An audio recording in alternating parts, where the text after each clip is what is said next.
Hello everybody and welcome back to That's Football. It's Euro 2020 Watchalongs and I'm Mark Goldbridge for two fantastic games this afternoon. We've got three good games for you actually. I think Spain against Poland tonight will be very interesting. Spain have got to find goals. Portugal against Germany at 5 o'clock. I'll be doing that one. Absolutely fantastic. And of course this one, Hungary against France. Hungary were very impressive against Portugal but toothless. We will have a packed out stadium as well for this one as well, which is always nice to see, especially after that. What was that game yesterday? Czech Republic against Croatia. You could count the people there. There's about 10 watching. So it'd be nice to see a full ground. Also nice to see the potential favourites. And I think that this will be a very, very, very big result for France today. I think that United will be huge. For this, not United. What am I talking about United for? I've got United on the brain. United stand man, that's me. But be a very big win for France today. I think today is the day where France, everyone is going to come away from this game in a couple of hours and go, oh yeah. That's why France are the big favourites. So I think that's what's going to happen there. A few people talking about a Sancho bid.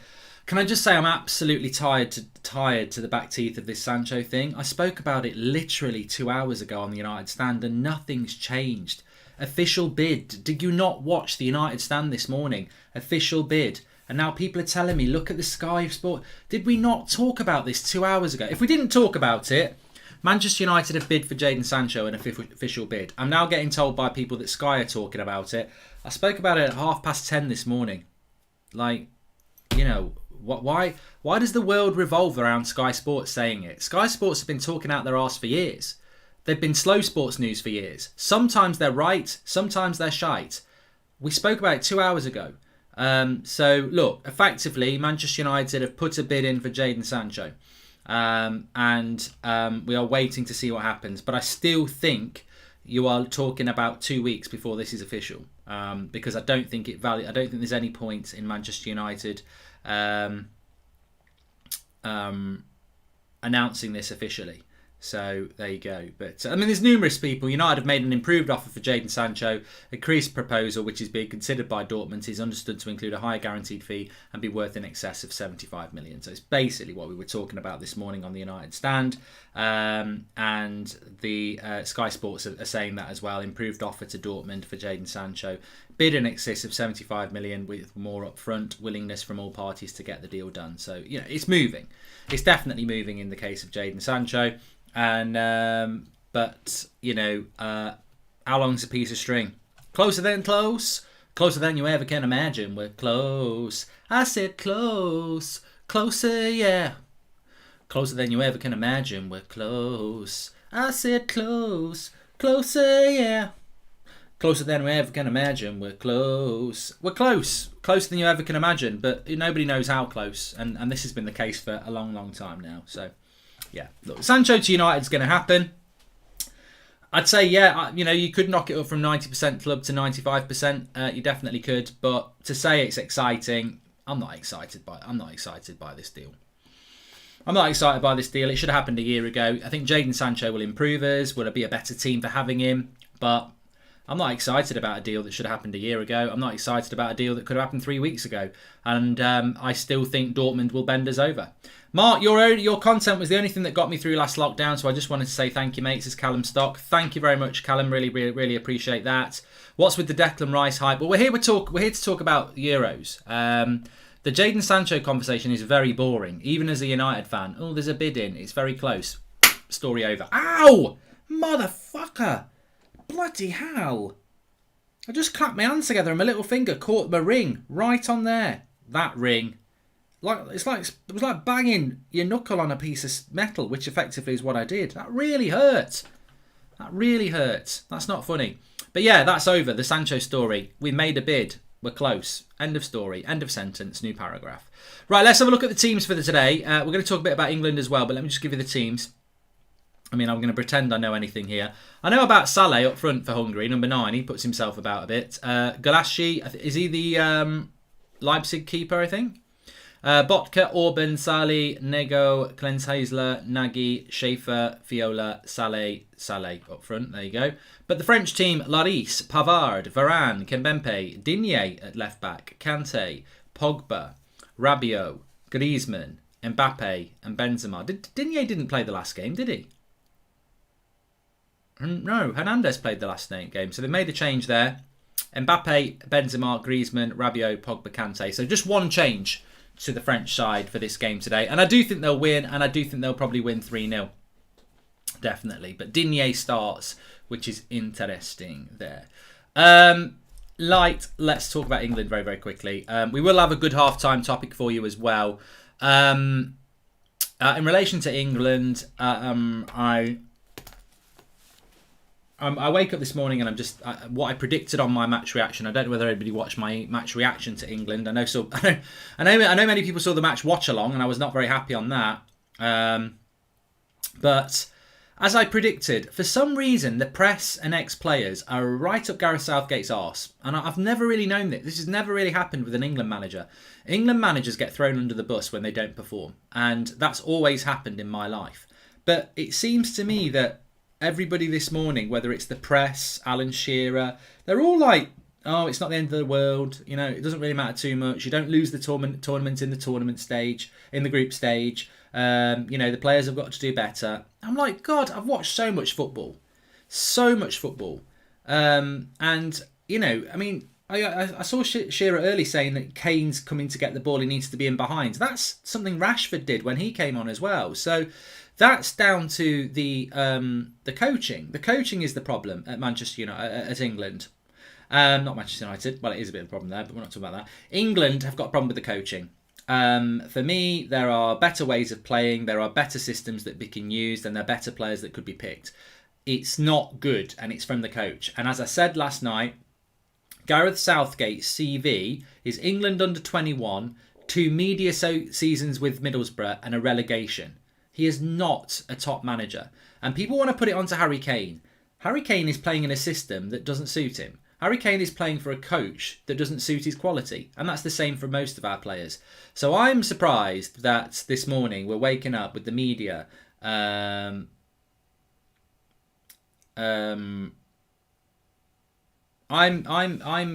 surprised that the media are so up Southgate's backside. I think it's a shame, because I think he's a poor coach and he needs the pressure. And I've seen it before where there has been you know, a demand by the press to pick certain players, and there is also you know, some pressure. You know, I've seen it before. 98, Beckham and Owen. There was massive pressure to play Beckham and Owen, and so it happened. But there's no pressure on Southgate. And you know, one of the biggest problems we've got as well is that England are on par with Turkey. We've played shit last night, just like Turkey did.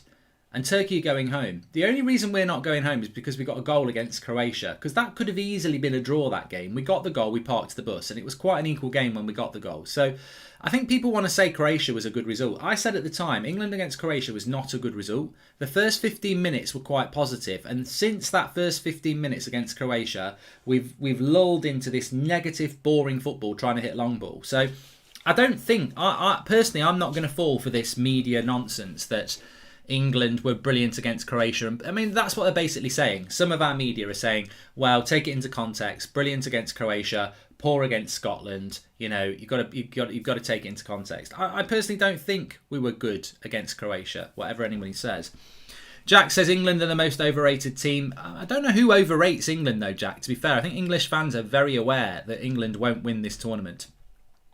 Rayan says it's not coming home. Improved bid for Sancho worth more than 75 million. Michael, watch the United stand. It was discussed this morning. It's really boring. I'm bored of the Sancho thing. I mean, basically what's happened this morning is a credible Dortmund outlet have said that United have put a bid in. And then Slow Sports News in the last half an hour have said United have put a bid in. And everyone's getting excited off Sky Sports. But actually, they're Slow Sports, because this was discussed this morning. If you know where to get your information, then you'll find out transfer news way before Sky, way before the BBC, way before anybody else. They are slow. The English press is slow. I predicted 3-0 to England last night. I know, yeah. Can we just appreciate this guy for how much effort he puts into his videos, says Razin. Thank you very much, Raz. I'm okay, Dylan Duffy. Yep. Why are you asking me that? And it's a team full of prospects, England. Well, you need a good manager. Need a good manager. Diz says top 5 English players. That's a good thing to say. I mean, just very, very quickly. I would say that the top English player... I mean, for me, I think Grealish is in the top 5. I mean, it's a good... in the current England squad, I would say that... definitely Grealish, definitely Foden, definitely Mount. They would be the top players for me. Also, I would say that I mean it's difficult then. It's difficult then.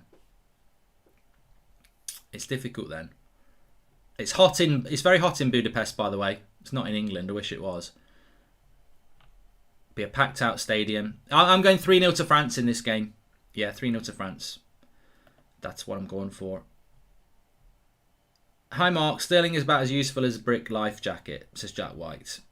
Yeah, I mean, have you seen that clip on socials of that guy going, pass it now, and he just doesn't pass it. I thought Sterling was trash last night, and so was Calvin Phillips, and I don't know how they played 90 minutes.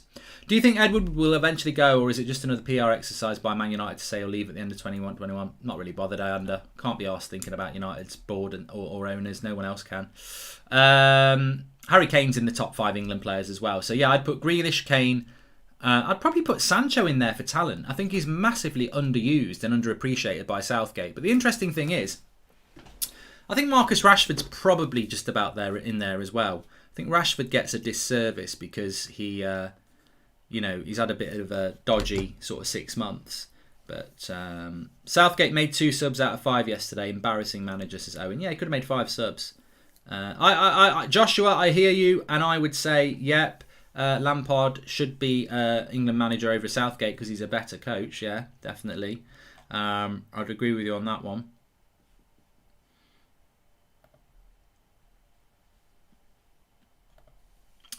But yeah, I think England's top 5 players for me are probably Grealish, Sancho, Foden, Kane, and Mount. On current form, they would be my 5. Definitely.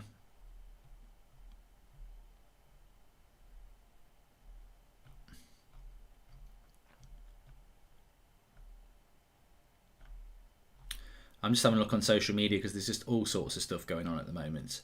Yeah, French 11, we've seen that. What are you going for today then? Get your score predictions in. Let me tell you what is happening. I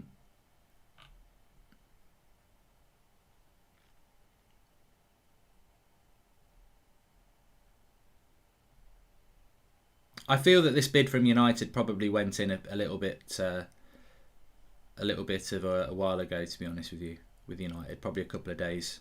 Maybe. Yeah.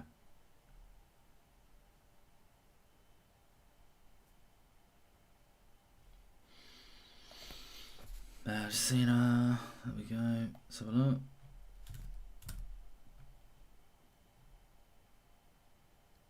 Yeah, it's just the Sky news that's breaking, really. That's all that's going on. Lots of people going 4-0 to France, 3-0 to France. Lots going on there.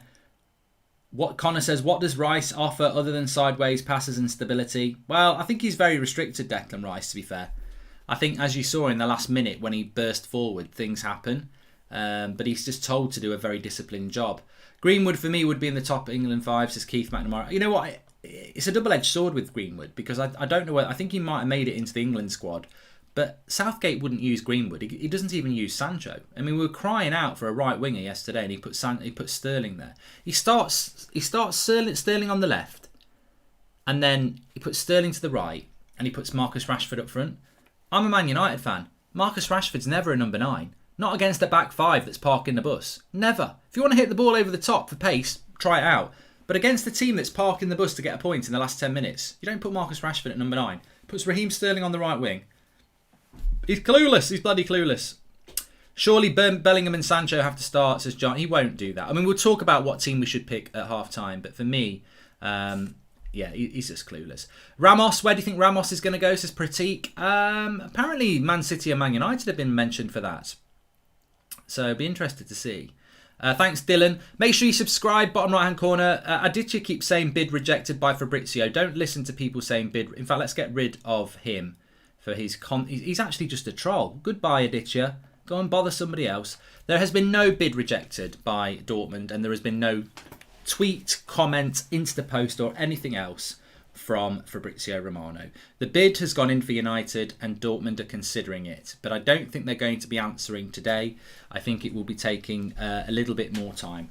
There's a video on the United stand this morning if you want to check out what's happening with Jaden Sancho. I spoke to somebody at 10 o'clock this morning, did a video at 10:30 this morning. You've also got Fjortoft, a Dortmund outlet, Berger, Romano, all updating the situation this morning. Manchester United have put a bid in for Jaden Sancho. It is being considered by Dortmund, and we expect an answer in the next 2 to 3 weeks. There you go. That's the situation with that at the moment. And I don't think you're going to get a Saturday night Sancho deal done. I don't think that's going to happen. I think we're still going to be waiting for a while. Is London Bridge the best bridge in the world? Says Alex. Goldbridge.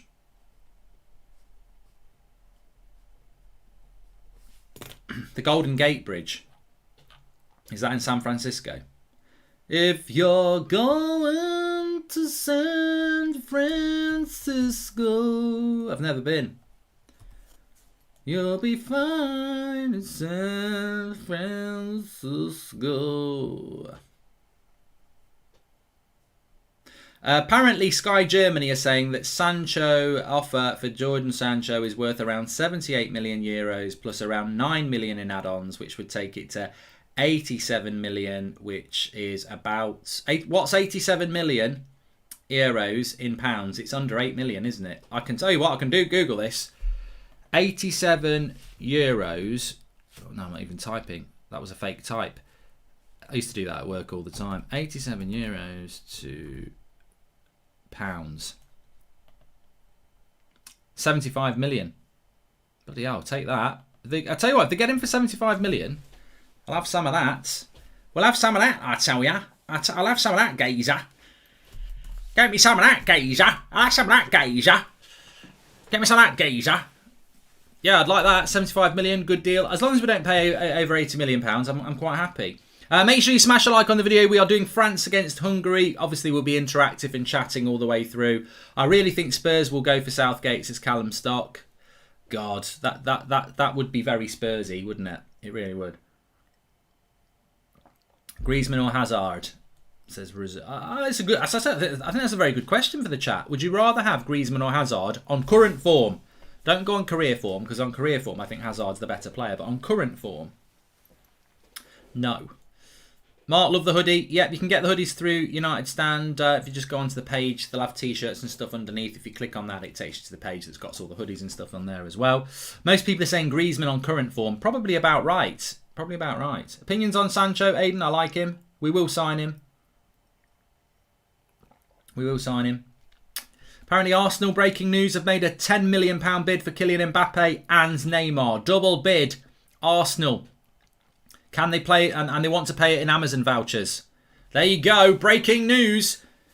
Arsenal have made a double bid. Breaking news. Sky Sports. Jim White. Let's go live to Jim White. Arsenal have made a £10 million bid for Neymar and Mbappe. They want to pay it in Amazon vouchers.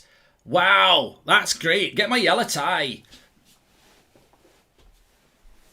10 million plus £1. They won't go any higher. It's a final offer. I've ruined it. Jim White. It's a final offer. £10 million. Breaking news. Can we go live to Sky Cave? Sky Cave, you're outside the Emirates. Yeah. Okay, we've just been trolled by ITK Premier League on Twitter. Sorry about that, folks. Back to the game. Scrappy Doo. Oh, you got.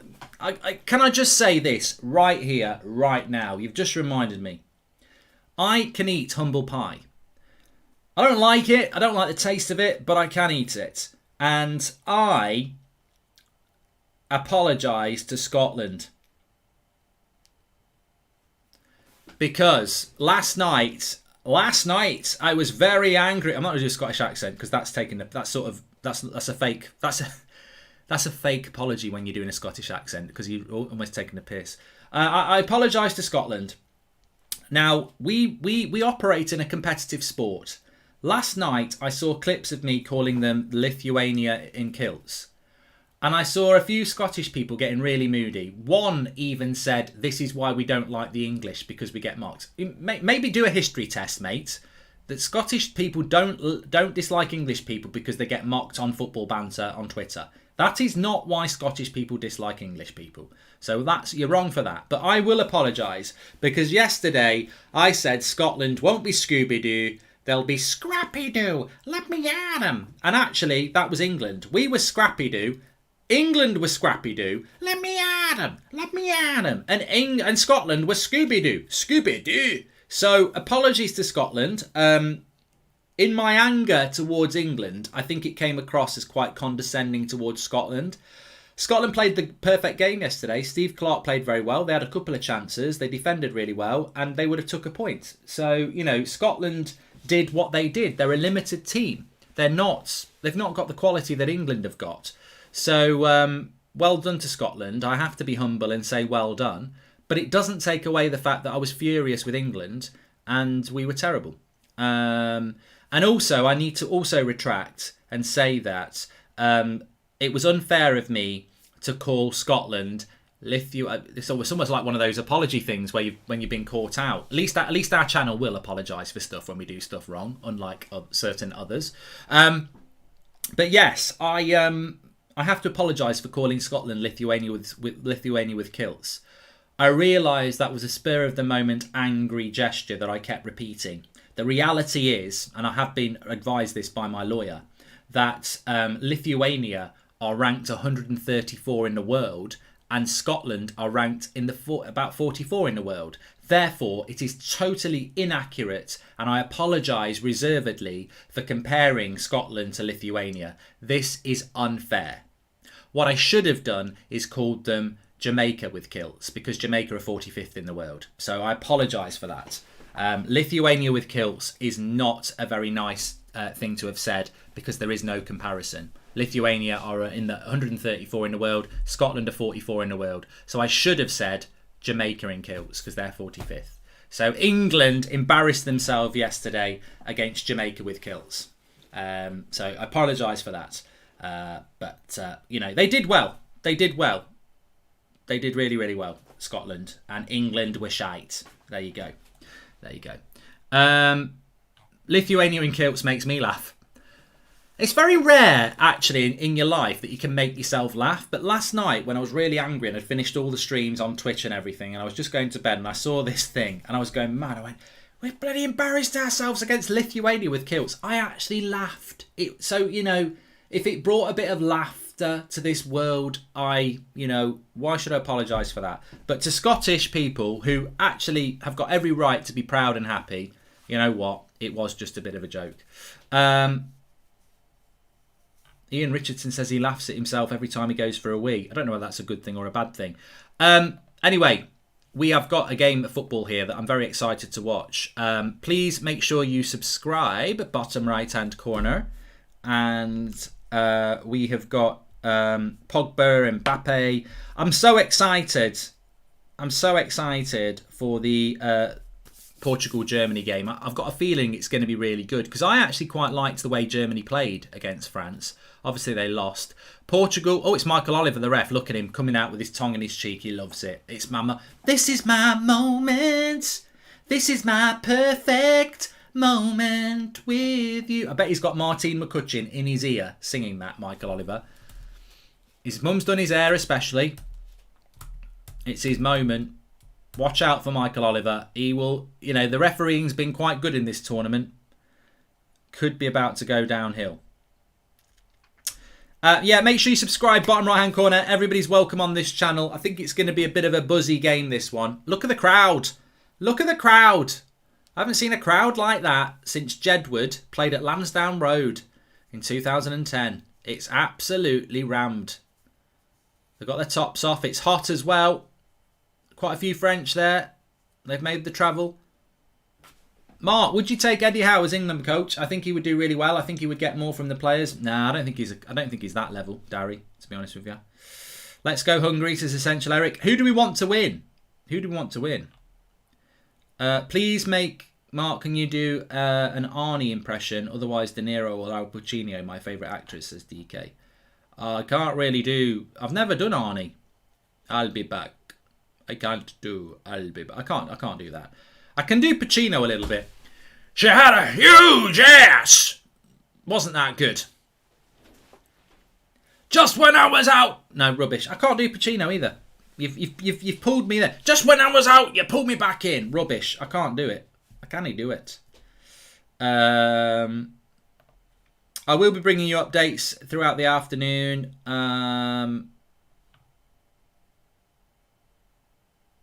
Of course, on any other news that's breaking. But we are here to watch France against Hungary. So smash a like and subscribe. Bottom right hand corner.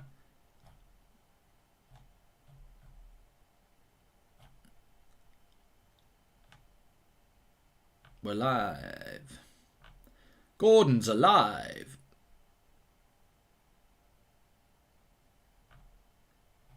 Gordon's alive. Would I take Ramos at United? No. No.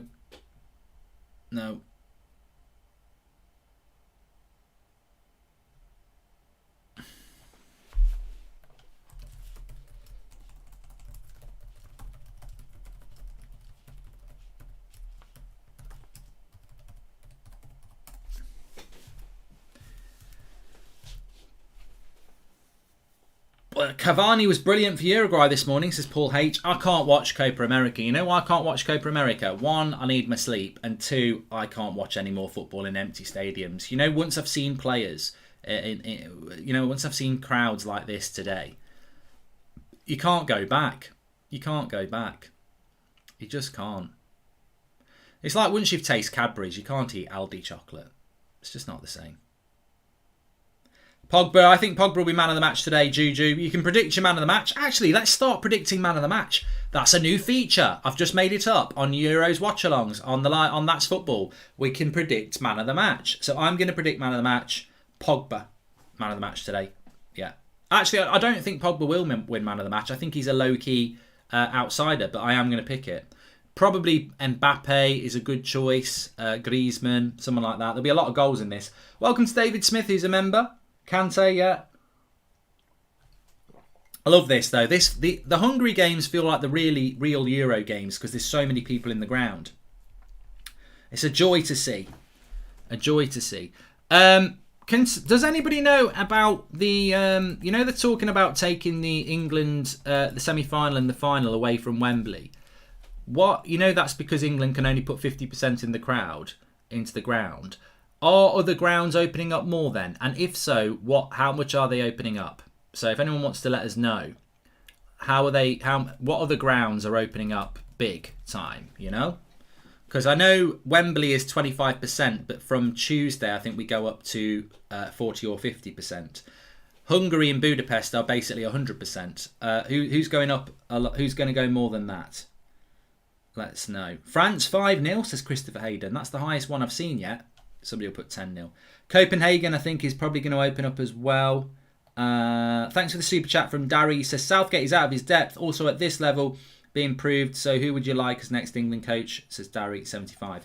Hey, Southgate is out of his depth. He's like a bloke in the deep end of the swimming pool carrying a bag of bricks. Final prediction. I don't think France-Italy can happen. Score prediction, says David Smith. Mine's 3-0 to France. Oh, hold on a minute. Jim White. Breaking Sky Sports news from Jim White. Neymar plus 100 million bid from PSG for Phil Jones and Sky Sports News. It's breaking now. Slow sports news. Jim White. 2-1 to France. Come on, Pogba. I'm talking about Pogba tonight, actually. I've got some news on Pogba. 7 o'clock tonight, United stand. I think I might get Levin on with me as well. Lewandowski. I'm gonna call him that from now on. Anyway, let's go. We're about to kick off. I think France will win this 3-0. Hungary were quite impressive for about 80 minutes against Portugal, but I don't think Portugal's tempo was that good. I expect France's Portugal to be a lot better. Hungary 1, France 0. Imagine that. A 1-1 shock, says Ubad. I'm having a Wagamama for tea tonight. Never really been into Wagamama, but it's actually quite nice. Anyone else like Wagamama? It's not bad. It's all right. Nice curries, and I like the little dough bread things as well. Japanese food, isn't it, Wagamama? 16-0 to France is Fair bet. You probably get a good price. Anyway, kickoff is here. Timer is running as well. Excited for these games. I am excited today. You can't be any... You know, I think I'd have been excited today if I was waking up to watch Lithuania against Scotland, because the reality is, watching this game, you are safe in the knowledge. It's an impossibility to watch a shit 90 minutes as we did last night again. Anything is going to be an improvement on that. It's 30 degrees there and they have a drink break, says Ryan Lowe. Wow, you know, it's nice to see hot weather. It's bloody crap weather here in the UK again. It's gone cloudy. It was raining yesterday. I think it's going to rain tomorrow. That's never a foul. I didn't think that was a foul. Kante with a good tackle. I didn't think that was a foul on Pavard. Michael Oliver. That's not a foul by Kante, but I don't think this is a foul on Pavard. Typical Michael Oliver there. Watch out for Michael Oliver. He'll make it all about him. He always does. Bottom right hand corner to subscribe. Remember, everybody's welcome on this channel. We're doing all the watch-alongs. In fact, we're doing all the watch-alongs, and I think this is the last 2 o'clock kickoff, isn't it? Tomorrow there's only one, well, there's 2 games, but they kick off at the same time. And the reason the 2 o'clock kickoffs are over is because obviously the third group games, everyone has to kick off at the same time. So when England play Czech Republic, Scotland are playing Croatia. So I've got to get my other pad out tomorrow so that we can keep the eye on 2 games. Sync, Mark. I don't need to sync. There's a bloody timer below me, you prat. Come on. Sync your brain. Sync your brain. I'm so disappointed with last night, you know. I don't normally plan what I'm going to say, but I basically had it in my head that when England score and Scotland are losing, I was going to go, Ali McCoist, Iron Brew, battered Mars bars, sit down, you Nicola Sturgeon, your boys took one hell of a beating. I was going to be so smug.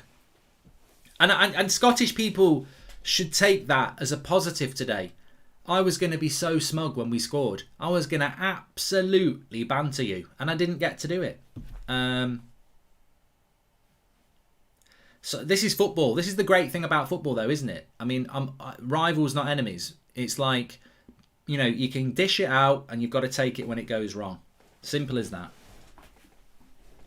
Scottish people do eat Mars bars in batter, like Leaping Tiger. People, you know, I found this out about 20 years ago, but...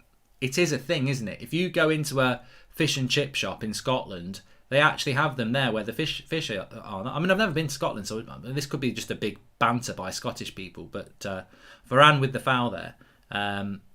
But they do sell them, don't they? And you do get them from the chip shop, a battered Mars bar. I can't imagine what it would taste like. It's not that comment, says Martin.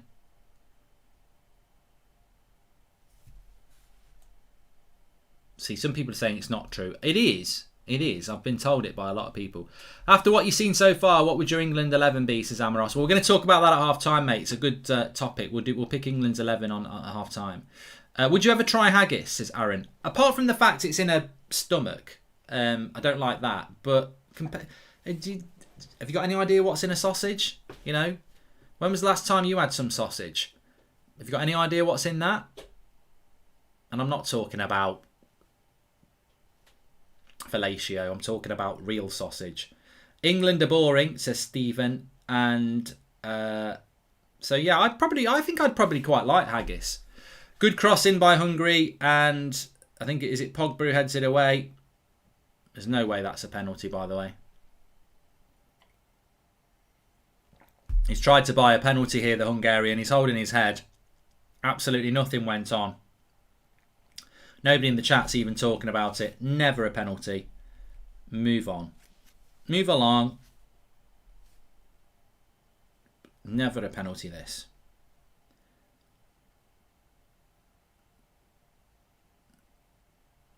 I don't even know why. His head doesn't even get touched. Hey Mark, big love from Australia. Are you a fan of the England kit this year? I think it's better than the previous ones, says Kane Sharp. Not this morning, Kane. No. I like my England tracksuits. I was wearing it yesterday, walking around like a big show-off. You know, it was like James Corden. And, no, he is a show-off, James Corden, isn't he? That's what I mean. But, no, I haven't, I don't like, I like the, I mean, Seb's got a full kit. He's got the away kit, which is quite nice, but I'm fed up with England at the moment. They can only get better against Czech Republic. Things can only get better, as Dareem once sang. Number 1. JM says you can turn up to a chip shop with any chocolate bar and they'll deep fry it, says JM. There you go. It does happen. Stereotypically, the Scottish diet is not very good, apparently. I mean, I suppose that probably is the reason why.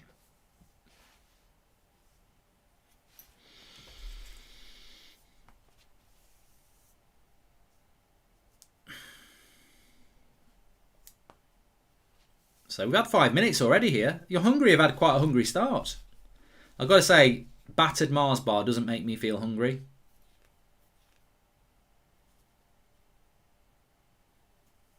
England will be a different team against the Czech Republic. You keep on dreaming, Anurag. You keep on dreaming.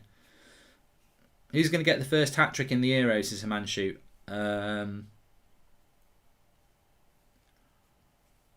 I don't think anyone will get a hat-trick. Unless it's going to happen in the North Macedonia-Holland game. Or today. I don't think there will be any hat-tricks.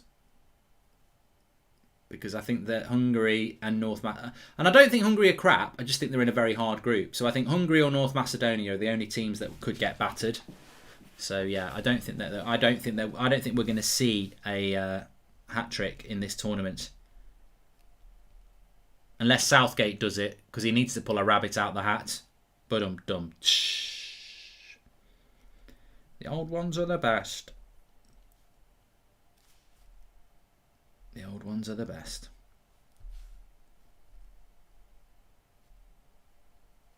Today this could be the greatest day of our lives. How you doing, Gary? I'm absolutely fantastic, Mark. I've been doing some songs. I've been writing some songs with Sir Elton. I'm absolutely incredible. I can't wait to go back on tour with Howard and Gary. Gary Neville. Yeah. I'm Gary. I'm just so happy. Hungary are doing all right. Hungary have started off quite well, actually. I mean, where are Hungary in the world rankings? We're taking the piss. I mean, I'm quite hot on world rankings now because I had to do this as part of my apology. If you missed my apology to Scotland, tough shit. I'm not doing it again.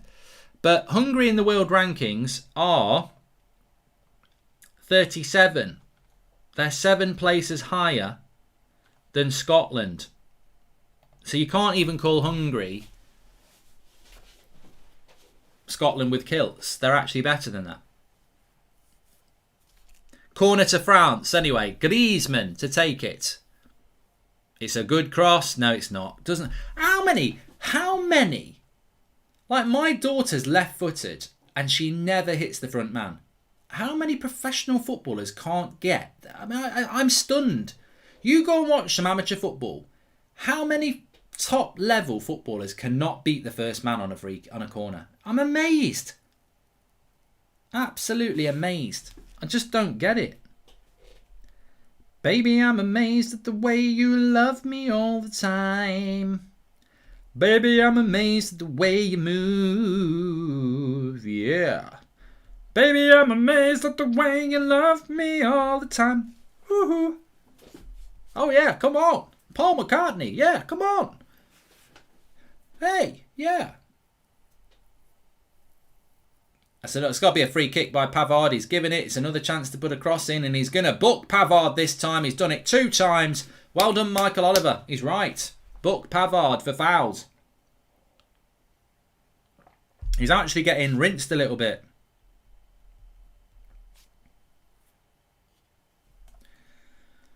Stop singing, Mark. Udit. I'm in that sort of mood. I'm in a good mood today. I've got 2 really good games of football to watch. A bit of France and then a bit of Bruno. I should have put my Bruno t-shirt on, but it's not warm enough. So I'm up for it. I'm up for it. Make sure you subscribe. Bottom right-hand corner. Jim White. Subscribe to the United Stand. This is not the United Stand, Jim. Sorry, Mark. Jim White. Subscribe to That's Football. The best fucking watch-along channel there is. I went a bit Billy Connolly there. Well, hello, I'm Billy Connolly. Oh, hello. 0-0 with England. They were fucking shite, weren't they? They bloody were, Billy. They were absolutely crap. He's right, Mark. We were absolutely shit.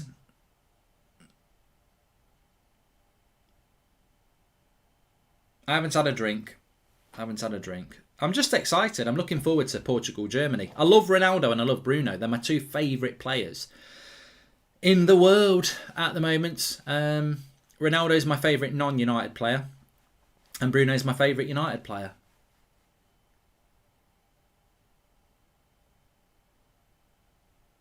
It's like that classic Spice Girls song.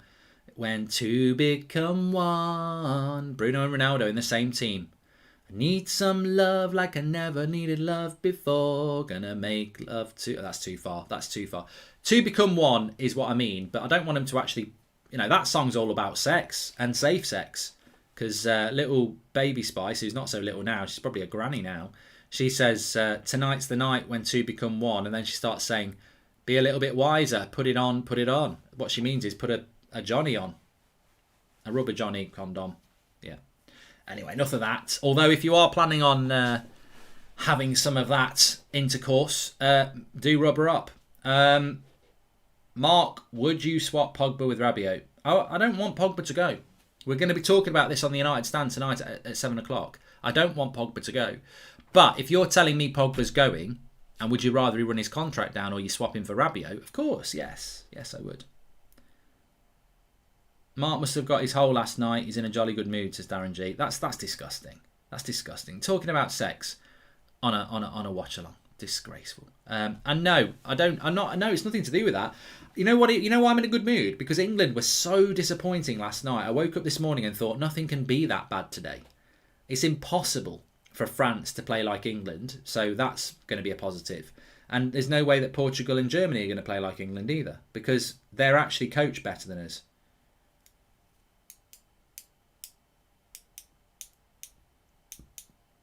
Good cross into the box with France. Mbappe keeps it in.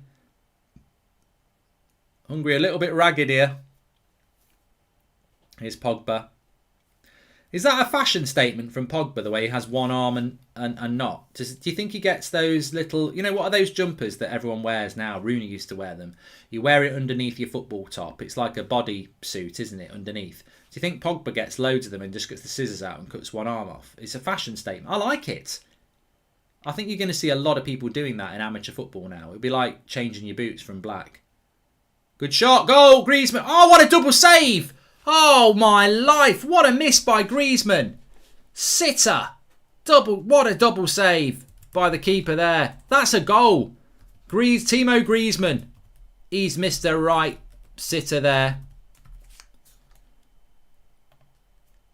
He's got to score that. The save is fantastic. It's absolutely fantastic. Benzema with the hit. Palmed. You know what? It's a good double save, but he's got half the goal to shoot at there.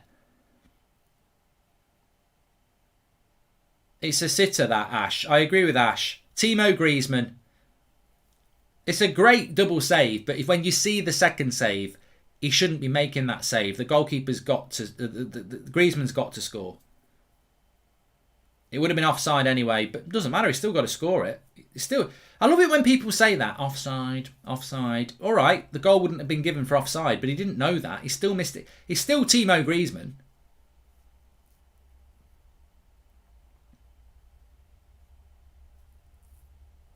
France starting to turn the screw a little bit here. It's almost like they said, Hungary, you can have 10 minutes. Like Jason T says, what's got offside got to do with it? He still missed a sitter. But France are starting to go through the motions now. Baby Spice is now Old Spice, says Azel.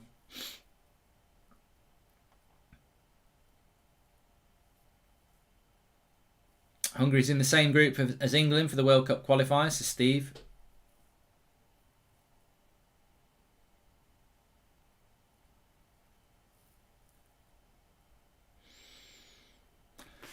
I can't remember whether Mourinho liked Chris Smalling because he's got him at Roma now, hasn't he? That's a good point. I mean, it's irrelevant to most people. But anyway, Hungary have the ball back here.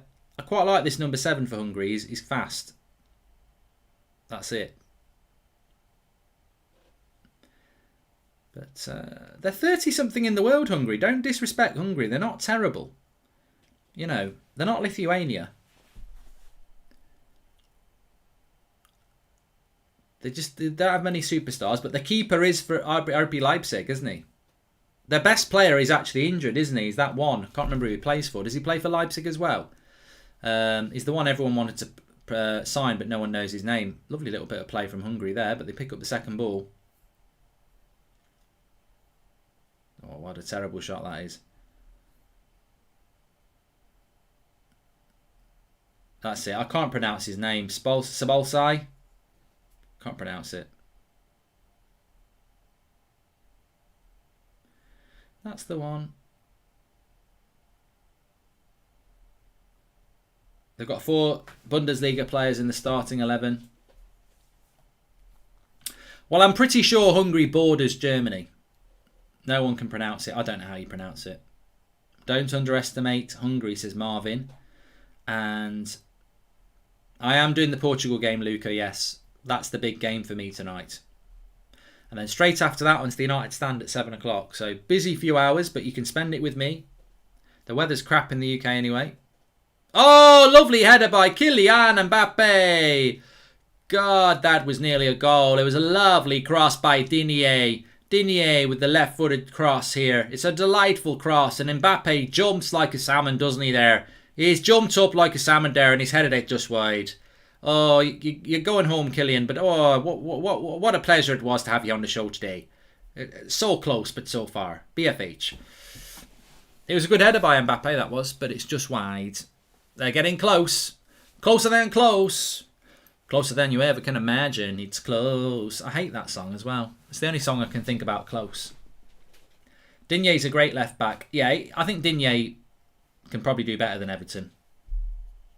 You know, you got those mates who are married and you look at their wives and you go, they're boxing there. They're punching above their weight. But then you've also got them mates you go, you could do better. I think Everton's Digne could do better. And I don't want to be sexist on that. I just can't, to my friends who are girls, I can't really go around their house and look at their husbands and go, you could do better. Because that's going to cause all sorts of scandal. You know, at the barbecue yesterday, you'll never guess what Mark said. He said, just looking at your husband, you could do a lot better. What do you think that means? Oh, I didn't know Mark was into men. Nothing wrong if you are into men, but I'm not. Unless it's down the pub with 4 or 5 men talking football, and that's all we're talking about. There's neat porn involved. Mark, you never said who you'd choose as England manager. Oh, mate, there's too many. Darry, 75. I'd try and get Arsene Wenger back to do it. I'd give Frank Lampard the job. I mean, I would give the job to Eddie Howe over... Oh, ref, come on. Kimpembe there. I hope you've got some suntan on, Michael Oliver. You'll burn. Oh, that should be a yellow card. He's flicked it past Kimpembe there. That should be a foul. That's a yellow card, Michael. He's cons you there. Wenger's French. Oh, all right, Brexit FC. People in the live chat saying Wenger's French. Oh, hold on a minute. Can I just shock you here? Edison Cavani's Uruguayan. What? Oh, I thought he was from Stoke. You can have a non-English coach. The experiment is not over. We never did it properly. Oh, we're going to try a foreign coach, but we're basically just going to get a Swedish Southgate. or an Italian bloody Hodgson. That's what we did with Capello and Ericsson. If you're going to get a foreign coach, get a good one.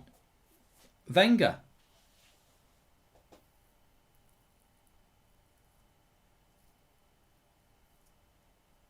The funniest player I've ever got their nationality wrong is Laporte. I always thought Laporte was Spanish, and because he played for Atletico Bilbao, didn't he? So I always thought he was Spanish, and everyone would go, he's French. And actually, he's ended up playing for Spain. It's not that funny.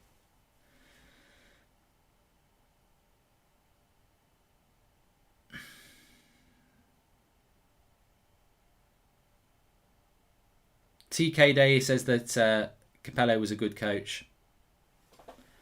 Not for me. No. He was very boring. His football was very boring. He's an Italian coach, you know, traditional Italian coach. That's why I like Mancini, because he doesn't play like a traditional Italian coach. Italian coaches look very well organised, nick a goal, keep a clean sheet. That's, you know, Ericsson was the same. He did well in Italy, didn't he? I don't want that. I don't want it in the English game, and I don't want it in my coach as my national coach. Graham Potter's been mentioned. Look, I'd give it Potter over Southgate because he's actually got a better CV. But I'd wonder what Potter experience with big players would be. You know, you're managing people like Harry Kane and, you know, Marcus Rashford and, you know, big personalities from big clubs. Could Potter demand that respect? Say me if you captained Mbappe, somebody said there. I haven't done the Euro Fantasy League thing. It's quite good, isn't it? I would have enjoyed it.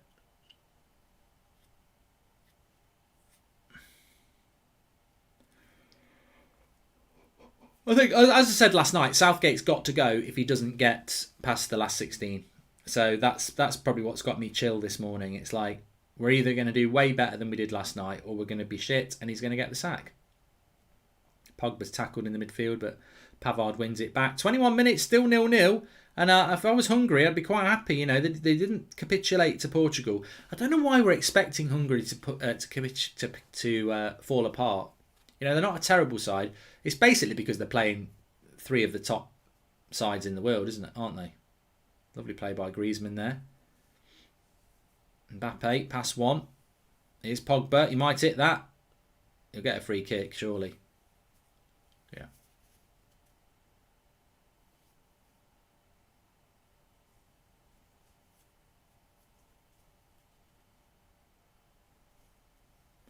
Pogba wins the free kick. It's about 30 yards out. They've got plenty of people. It's definitely a free kick. Yeah, he's nowhere near the ball. You can't say it's not a free kick, mate. You didn't get the ball. How is he complaining about that? You know, it's a stone wall free kick.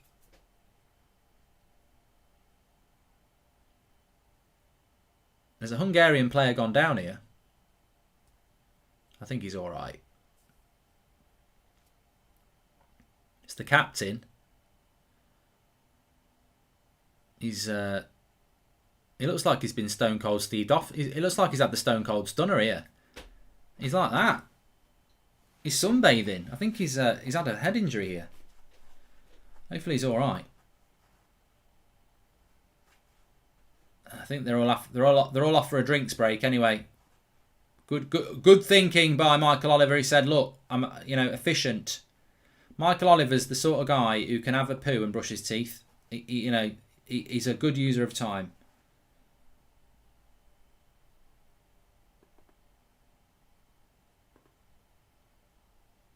Just while we've got the break, actually, we're going to be talking about England at half-time. But if you've got any good sort of top fives or things that you want us to do on these half-times, we've been doing quite a few. We did top 5 players in the world the other day. We did top 5 clubs in the world, teams.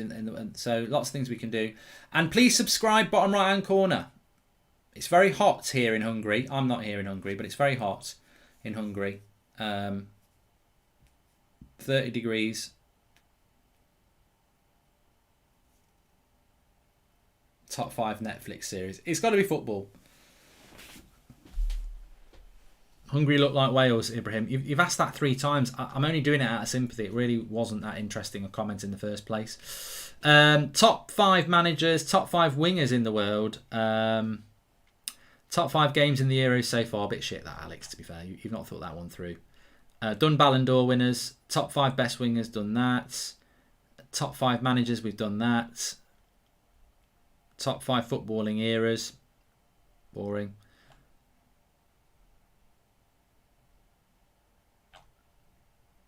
We might get a good topic soon.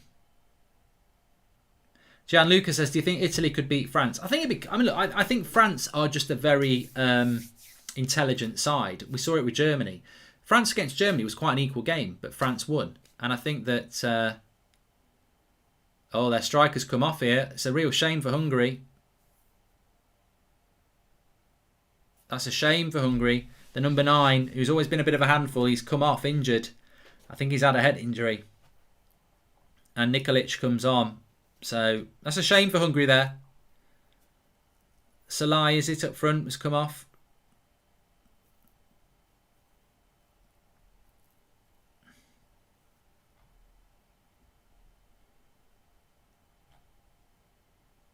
Top 5 porn stars, says David. There's probably a channel for that. Thanks everyone who's tuning in, by the way. Let's see what happens this free kick. 30 yards out. Looks to me like Mbappe's going to take it. I don't know why Pogba doesn't take free kicks anymore. When he first came to United, he took a few free kicks. I think he hit the post with a couple. And then he just doesn't take them anymore. He's definitely got the technique to do it. And another Hungary player's gone down now. He's all right. Smacked him on the head. Top 5 teams to have never won the World Cup, says Darry75. I think it's just a little bit difficult to say that, isn't it? Because yeah, he hasn't passed out. He's all right. He's up. He's only just come on. He's replaced the lad who's gone off with a head injury, and he's just been blasted in the head with the ball. Nikolic. There you go. Yeah, looking forward to France. Not France, Germany. I'm looking forward to France-Portugal on Wednesday. I mean, it could matter. If France win this, it won't really matter to France massively. But Hungary doing all they can. I mean, look, at the end of the day, this is one thing we haven't really mentioned as well. This is a home game for Hungary. It's packed stadium for Hungary, and I think all their games are being played in Budapest. So they won't want to get beat 3 times. It's Pavard down the right hand side, and yeah, well won.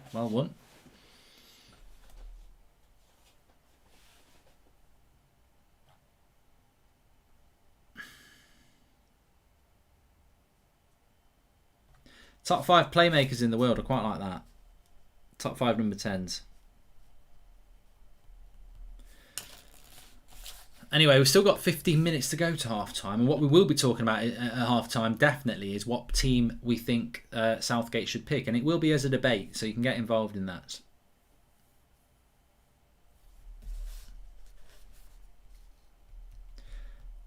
Yeah, I think Germany, Portugal will be an interesting one. Germany having lost to France and Portugal having beat Hungary.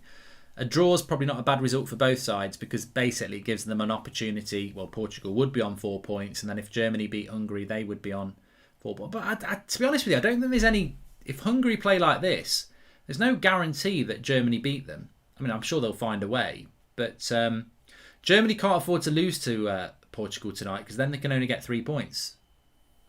So I think it's going to be an interesting one. And then you got Spain at 8 o'clock. I mean, Spain-Poland... I've got a funny feeling that Poland might get... I mean, Poland always seem to come into the tournament and everyone goes, they could be quite good, and then they never are. I mean, obviously they've got Lewandowski. But I've got a funny feeling Poland might do something tonight because Spain, they're not that. I think Spain are living off a reputation. Lovely bit of football here from Hungary. Nice build-up play. And he's in. I think Kimpembe might get there. Lloris comes for him, actually. Good play.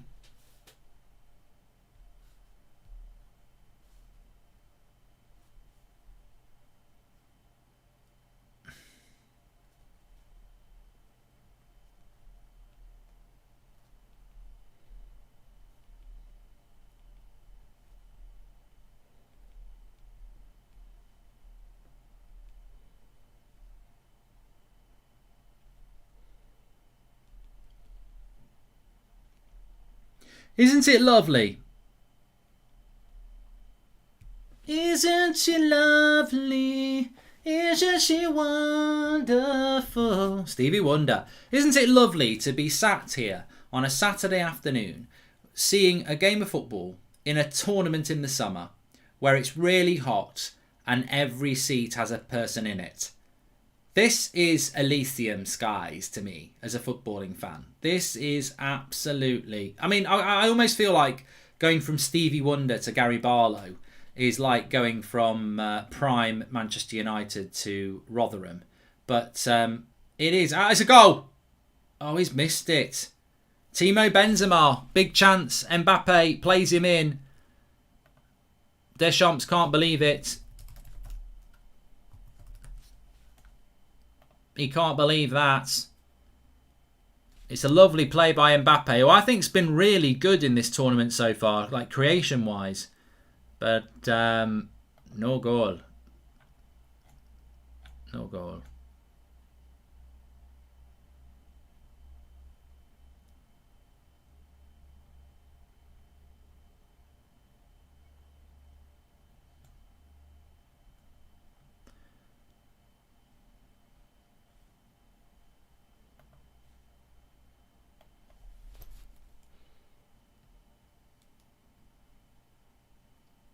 I'll tell you what, I can't believe what happened last night. It wasn't even a joke. You know, somebody on the stream last night said they've got Braveheart on after the match. I thought it was a joke. I went to bed and I went through something to watch. And on Channel 5, they did have Braveheart on. I went, you can fuck off. Bloody Braveheart. I'd had enough of that. I've just watched 2 hours of it. Braveheart FC against Scrappy Doo FC. Let me at him. And we were Scrappy Doo. But it was on the telly last night. It's a good film, but it's not a good film when you've just drawn to Scotland and you're English. Benzema should have scored there. He's not connected with that very well at all. So, I mean, Griezmann's chance would have been offside. Benzema's... yeah, they've missed a couple of chances here, France. First job for Hungary, get to half-time. That's what they've got to do. Top boy Goldbridge, Matt. Jim White, what are we looking at? Oh my God, Jim White, breaking news on Sky Sports. Paul Pogba's going to sign for Notts County. Midon Riola's done a deal with a wagon wheel. Imagine that. I want to go and play for Notts County. They are the oldest team in the world. No, they're not in the English league, but I have a passion for the project. Do you think that actually that's a good point? I know it's happened with Salford, but imagine some billionaire, like a stupid billionaire, or a billionaire with a... oh, look at the play by Mbappe. He's on fire. He's man of the match today, Mbappe. Lovely play. Edge of the box, skips past 1, 2, 3, and gets a shot off through the legs of the number 4. Lovely play by Mbappe. He's a delight to watch today. But imagine if instead of Sheikh Mansour buying Man City, he goes and buys Solihull Moors or something like that. You know, a National League English team. But then, while they're in the National League, they go, we want to sign Paul Pogba. We'll give you 400 grand a week. Do you think there's a player that would do it? And before you answer, what I'm basically saying is if there was a billionaire with more money than sense that bought a non-league side and said, I want Pogba, Mbappe and Kante, and I'm going to pay them all £1 million a week, do you think any of those players would go? Now, the obvious answer is no, they wouldn't, because they're going to be 5 leagues down from the Premier League. But hold that thought, because is that not what Brazilian players do and Carrasco did by going to the Chinese league? Some players would go there for the money. I want to see it happen. I'm fed up of these billionaires buying Premier League club. Somebody go and buy someone like that.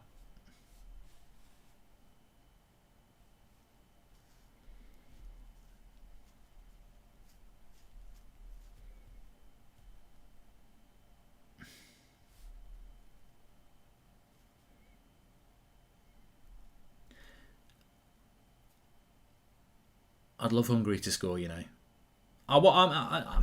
I'm in. I don't know. How do you all feel about France? Because I like France because I can appreciate the quality of. Here we go. It's a goal. It's going to be a goal here. 3v3. Mbappe, get it wide. Oh, he's messed up the pass, Benzema, but he's still got it. Still got it. They had a 3v3 there. Pogba. Yeah, I mean, I don't want France to win because I just think it's boring when the favourites win and they won the World Cup. But I don't dislike France. I think they've got a lot. I like Varane. I like Pogba, obviously. I like Mbappe. I love Kante. So I don't dislike France.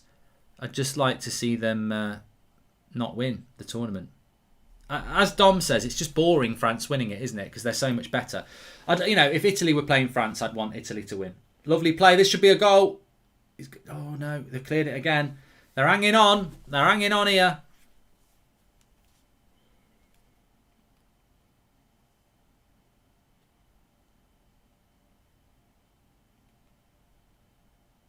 Benzema messing things up.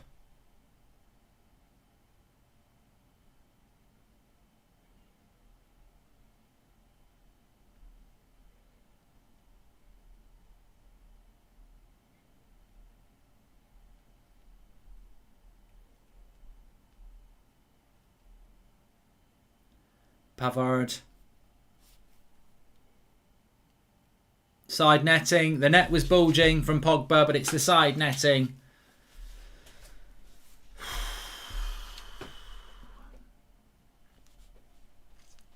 Please subscribe, by the way, bottom right hand corner. Smash a like and subscribe.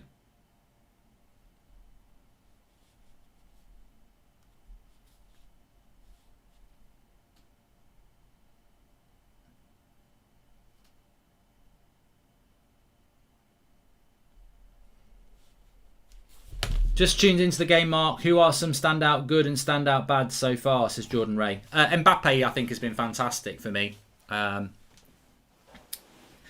Creativity-wise, he should have had 2 assists. But he just looks so dangerous. He looks a cut above anybody on the pitch.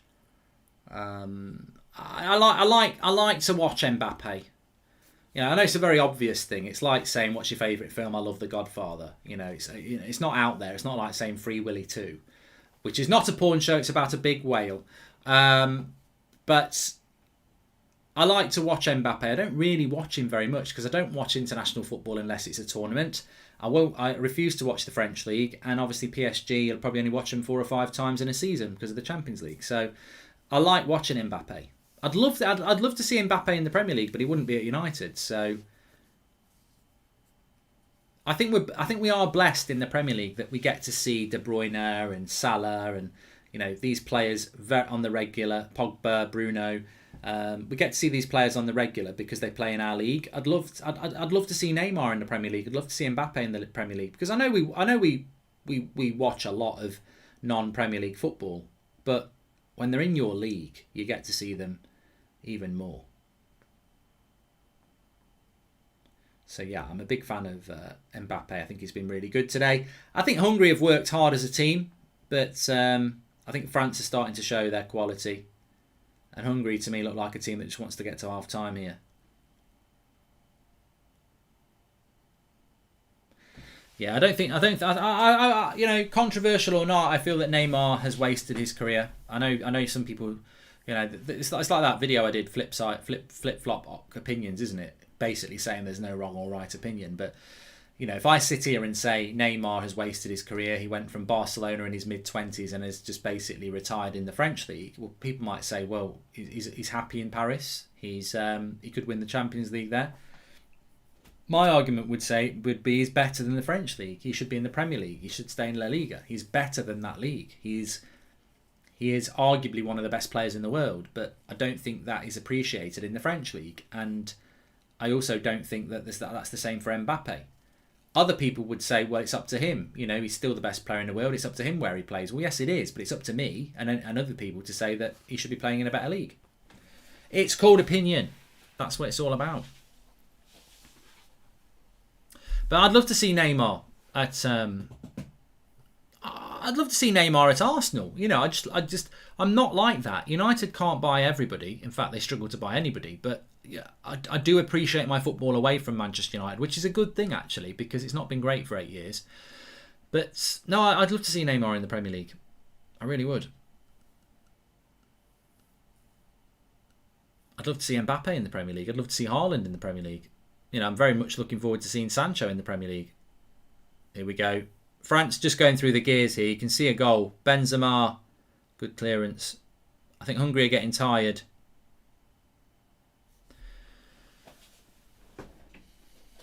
What team do you think Mbappe would go to if he came to the Prem? I think he'd be very good at Liverpool. I just don't think they can afford him. I know Liverpool fans, you know, do talk about it a lot, but I do think he'd be good at Liverpool. And I also think that he'd be good. I could see Chelsea doing the deal. I'd like to see Lewandowski in the Premier League as well. Look, any quality player. You know, I remember that first summer where there was a real influx of foreign talent, and it was after the '94 World Cup. And Spurs brought in Klinsmann. And it was very exciting to get a player of that quality in the league.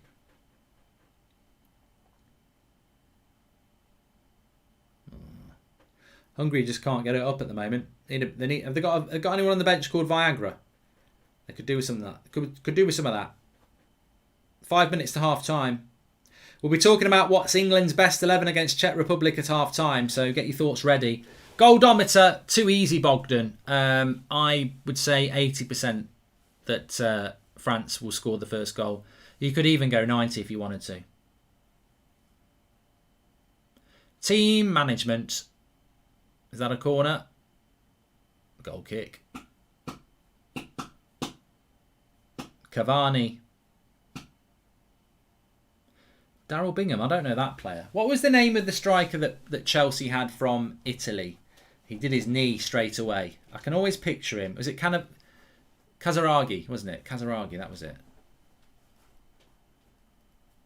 They've had a few. I mean, nice ball over the top. Look at the pace of Kimpembe. I was talking about that today. If PSG bought Varane and Ramos, they'd have to sell Marquinhos or Kimpembe. So maybe Man United could get Kimpembe. I think he'd be very good at United, you know. Left-footed as well, quick.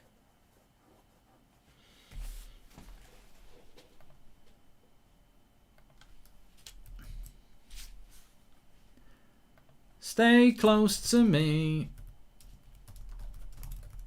Hold on. Stay close to me. Watch the world go.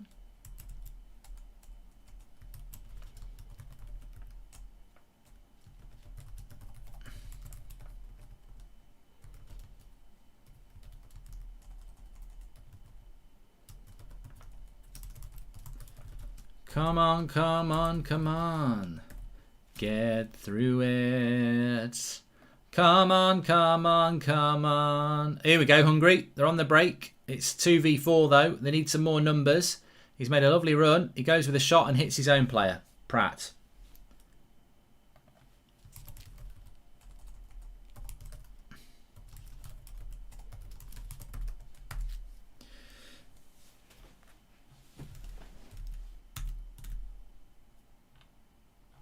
Have a stretch. I haven't had a stretch in ages.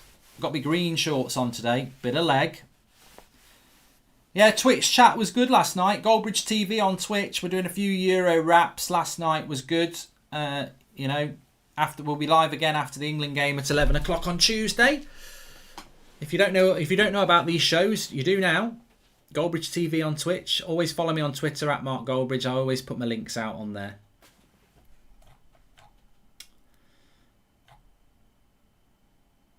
Jim White, breaking news. Let's go live to Goodison Park. They've appointed Mourinho as coach. That's a rubbish one, actually. I wasn't happy with that. That could have been better. Jim White. N'Golo Kante. Probably man of the match so far, Jim. I talked to myself. Jim White. Kylian Mbappe. He'd be a great signing for Swindon. They're looking for a striker. Sky Sports News, Jim White. Swindon Town are looking for a new striker and they want Mbappe. 100,000 bid going in. Let's go live to Swindon. Jim White. Sky Sports, yellow tie. Drives an Audi.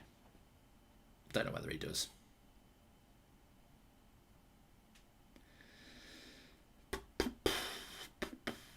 I tell you who drives a nice car. If you've not seen it on Paddy Power, I did an interview with Teddy Sheringham. Oh, God. What a car. What a car he's got. It's like a massive Bentley thing, but it looks really fast. It's huge. It's just an amazing car.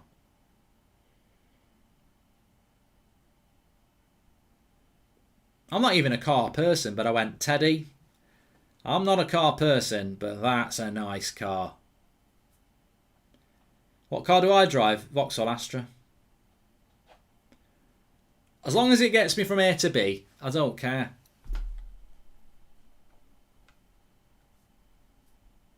You know Craig from Anfield Agenda? Only just got 100,000 subs. He's gone and got a bank loan and he's bought himself a Maserati. You know. Walks around in tracksuit bottoms, eats off pot noodles, but he's gone and bought himself a Maserati. I'm only joking. But no, he is sort of an example of, I do know a lot of these YouTubers who, you know, they go and flash the cash and they probably haven't got it.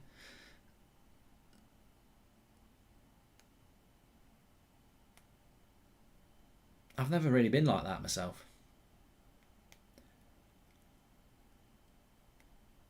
I don't really drive a Vauxhall Astra, but it's nothing... Here we go! Hungary score! Right on half-time! You couldn't believe it! You couldn't believe it! Rum, rum, rum, rum! That's me eating food! I'm hungry! And they're hungry! And they're 1-0 up and the Budapest crowd goes crazy! And it's 1-0 to Hungary! The French have been battered! Somebody's grabbed a big bread French stick and smacked it round their face. They can't believe it. Right before half time, the French are 1-0 down. And where did it come from? Where did it go? Shock, shock, shock. But I tell you what, it sets it up as a classic. It really, really does. It is absolutely fantastic. Gary, what do you think? Absolutely fantastic, Mark. Absolutely incredible. It was like singing Back for Good in Rome in 2006. No, I don't want to know what song you're on about. It was absolutely fantastic. Really, really good goal. Really, really, really what this tournament's about. Shock goal for Hungary. Love it. Love it. This is what the tournament's about. A bit of a shock. Love it. You've got to love that. You've got to love that. Incredible scenes. Deschamps is pissed off. Oh, I've got to change the score. Well, we'll see. I don't even know who's at fault for that. Discard that. Discard it. Just want to change this. Oh, what the fuck's going on here now? What's it doing? He's given the goal.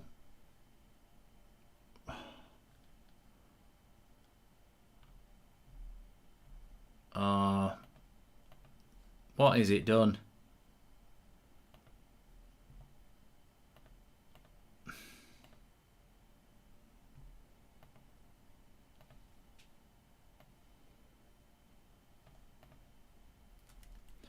Don't know what was going on there. Sorry, we lost the number. Why was Varane running like that? Now I want Kunde, says AMK. Oh, I knew that. Brings his price down a bit. 1-0. Anyway, I mean, I don't think Hungary will win, but France have got to score twice to win. That's the way football works. Oh, we've got a cracking game on our hands now. Hungary score. France, it's going to be hot in the second half. I tell you what, don't sleep on Hungary. They were good against Portugal. They're 34 in the world or something like that. And France looking vulnerable. Suddenly, football world changes. Suddenly, you're talking about, well, maybe France ain't that good.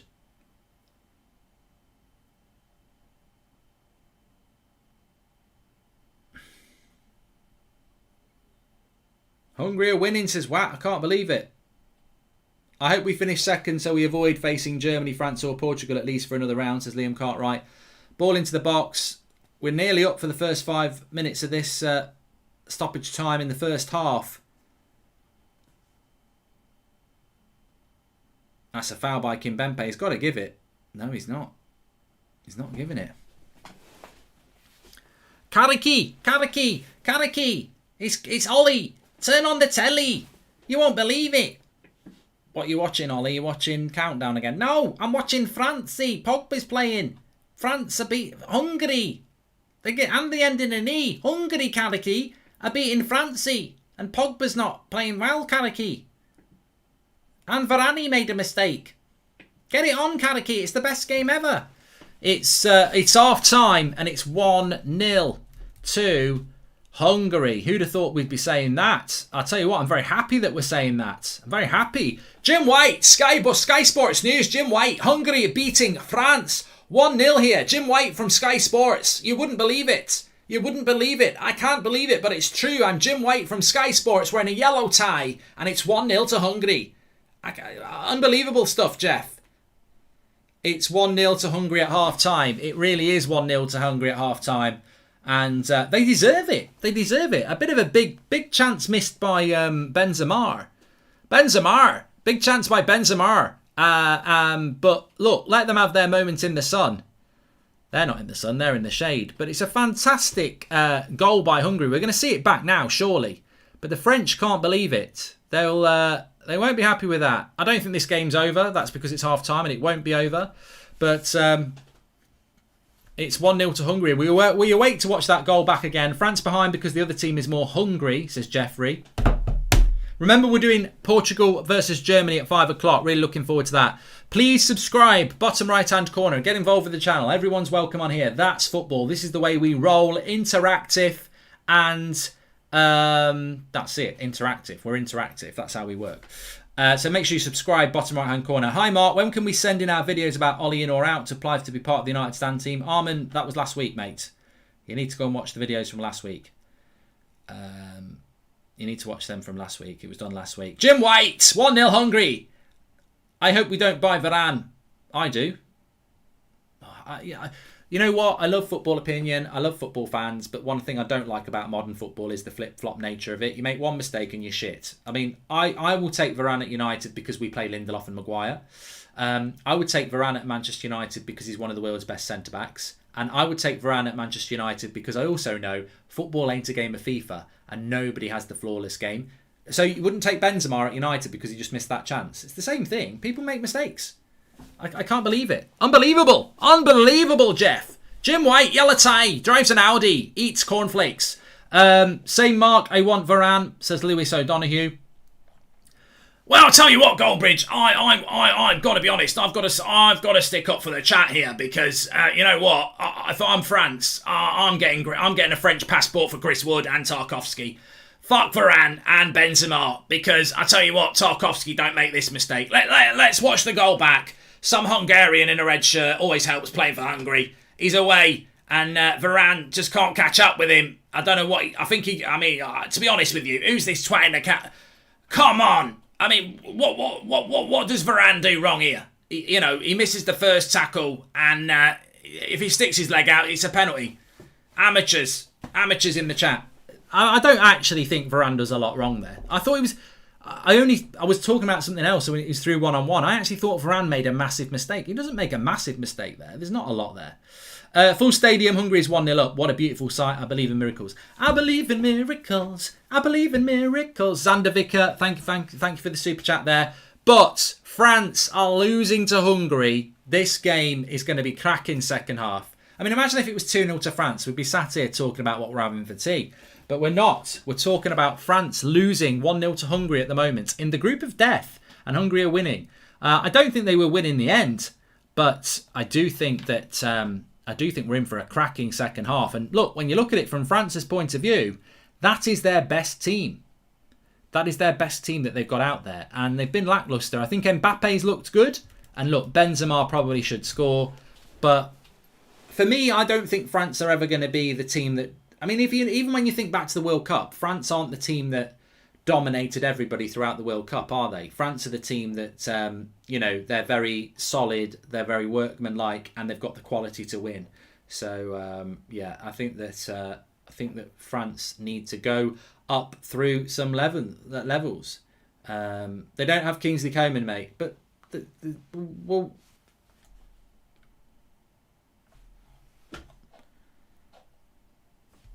Does that make, who else do they want? You've got Kylian Mbappe, Paul Pogba, N'Golo Kante, Benzema, Griezmann, and now you want to make out that Kingsley Coman makes them be 3-0 up at half time. Grow up. I don't think Kingsley Coman's a game changer, to be honest. He's not like they're missing Neymar. Give Hungary their dues, and they deserve to be in front. Anyway, I did say at half time we would move into a different chat, and we're going to start talking about what's England's best 11 going forward in this tournament. And I want everyone to get involved in this, because I tell you what, England last night was shit, and we've got a great game on our hands here, and I can't wait for the second half, but there's only so much I can talk about France against Hungary before I start to repeat myself. So let's move to a different topic at half time. England shocking against Scotland. I thought we were dull against Croatia. Now, Southgate probably won't make any changes, but what would you do with this England team if you were in charge? Let's go through it. So for me, look, we've got the players. We're not trying to call up Neymar and get him a British passport. We've got the players to play a lot better. Pickford in goal, got no problems with Pickford. I know a lot of us would probably change Pickford, but he's certainly not a problem. Who would you play at right back? This is the first thing. I thought Reece James did okay last night. I think was Kyle Walker injured? I don't know. Did we get any clarity on whether Kyle Walker was injured? We've got Trippier as well. Who do you play at right back if we're going to go and improve? Owen Block says Walker. A lot of people saying Walker. Some people saying Reece James. Was Walker injured? Will Southgate make changes anyway? Says Salah Ahmed. Grealish has to start. Walker was awful first game. Was Walker dropped or injured in the last game? Because I think that makes a big difference as to whether he'll come in for the next game. Personally, I think consistency is important. I would keep. He was injured, Kyle Walker. So I would go with consistency, and I would play Reece James. Centre back's very difficult. You've got to play. When England don't have many good centre backs. Ben White, Cody, Mings. I think that I would play obviously John Stones. My concern is, would you bring Harry Maguire back? Is Harry Maguire fit? Jordan Henderson's obviously gone because he's Jordan Henderson, but is he actually fit? So I would go Maguire and Stones, dependent on whether Maguire is actually fit or not. So Maguire and Stones, Reece James. Obviously, I'd keep Luke Shaw at left back. Thought he played really well yesterday, and we had the balance. So the back four is fine. Now, what I would do in the midfield, what would you do in the midfield? What would your two midfielders be? Because I think there's two ways you could go here. You could play Rice in a 3 with Mount and Grealish, or you could go Rice, Bellingham, and Mount or Grealish. So I personally would go with Rice holding the midfield. I still think Rice is a good player. I would play Bellingham next to him as a sort of box-to-box player, and I would play Mount in front of him. So I would go Rice, Bellingham, Mount. And I think that midfield 3 would work better. It would make us more proactive. If you look at the Croatia game against Croatia and against England, we played Rice and we played Phillips, and it was very poor. It was very poor. There was no real... I know the goal came from Phillips against Croatia, but really we just did nothing through the middle of the pitch in both games. We're looking for this little dinky ball to Sterling all the time. It's so predictable. The ball's going side to side. Play Bellingham, who actually can break forward from the midfield. So I would go Rice, Bellingham and Mount in the midfield. On the left, I'd play Grealish. What I want England to do is play form players. Form players. And I said this last night. If you look at that England team, they've got so many people in that squad who are their club's player of the year. Mason Mount is Chelsea's player of the year. Harry Kane is Spurs player of the year. Foden is probably Man City's young player of the year. Grealish is Villa's player of the year. Luke Shaw was Manchester United's player of the year with Bruno. So there's so many players in that team that are their players' player of the year. Use them and use them in their position. Foden off the right is a waste of time. He plays off the left. We're accommodating Raheem Sterling, who I don't think is actually good enough. I think Foden's better. I think Grealish is better. And both are definitely better off the left. So if you're going to play Sterling on the right. So I would go Rice, Bellingham and Mount as the midfield three. I'd put Grealish on the left. I'd put Sancho on the right. And the reason I would put Sancho on the right, and look, this will not happen, is because Rashford's not a right winger. Foden's not a right winger. Sterling's not a right winger. Grealish is not a right winger. Jaden Sancho is. Jaden Sancho has got goals and assists in him. Harry Kane is coming deep. He's going, he's so deep, he's in E17. Deep, deep down. I'm going deep, baby. Deep, deep down. Where's my cap? I've got a cap, actually.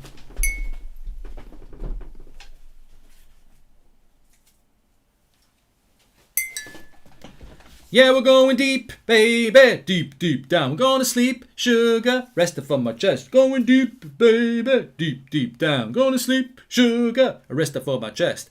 Yeah, he's going deep. He's going deep. And he won't go deep if you've got somebody who can put balls into the box. Jaden Sancho is going to put balls into the box. Jack Grealish is going to provide from the left. So I would go Grealish off the left, Sancho off the right, and I'd stick with Harry Kane for one more game. And if Harry Kane plays the same again, I would get Calvert-Lewin in.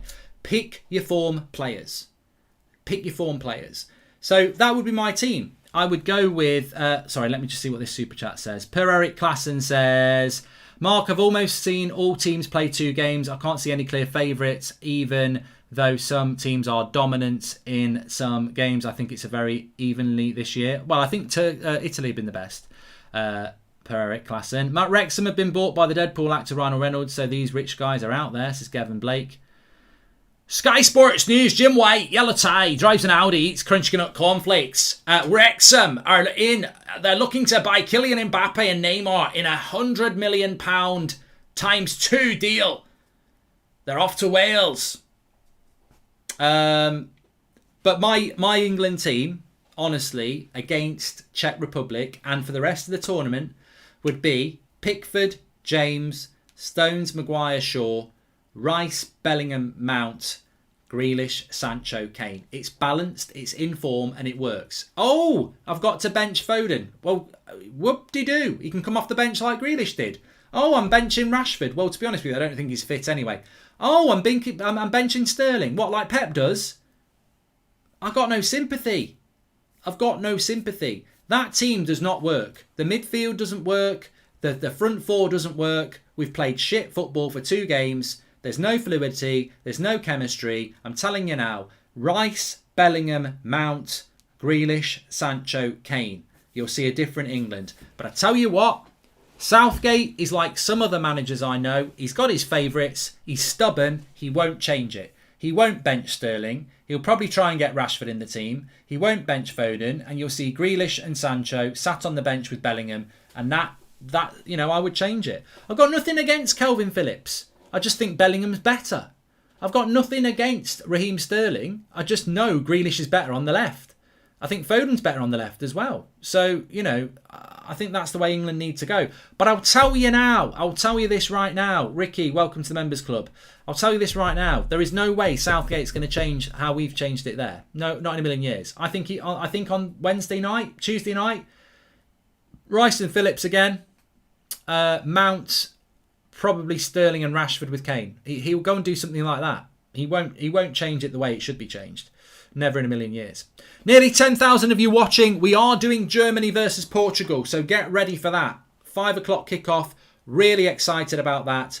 Tune in for that one from 4:30. But we've still got the second half of this game to go. And what a second half we've got. Hungary are Hungary, and they are beating France 1-0. France need 2 goals to win. That's if Hungary don't score again. What are we going to see in the second half? We are going to see a rearguard action.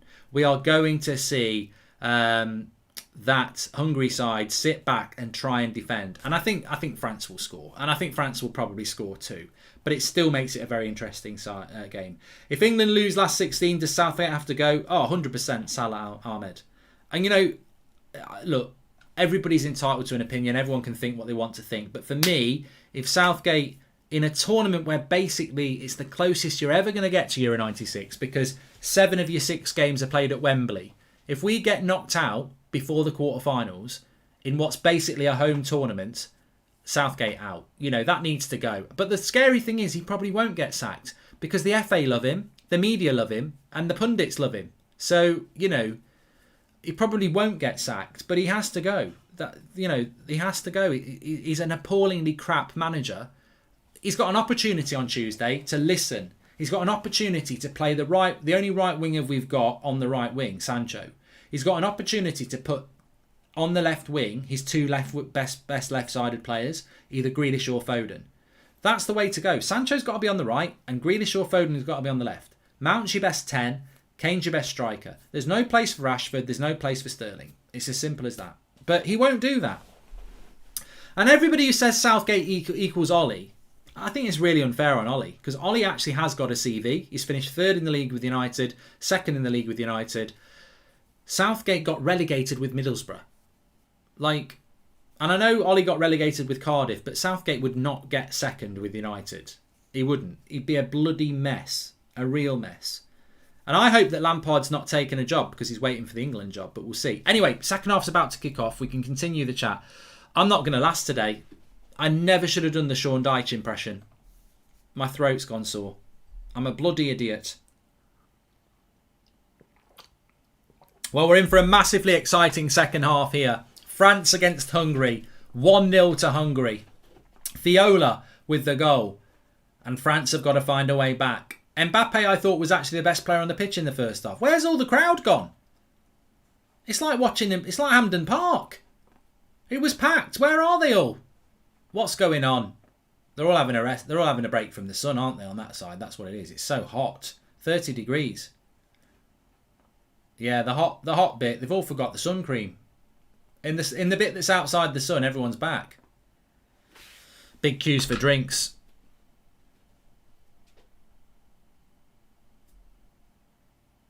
Makes you want to go on holiday, doesn't it, when you see hot weather like that in Europe? I love going on holiday in Europe.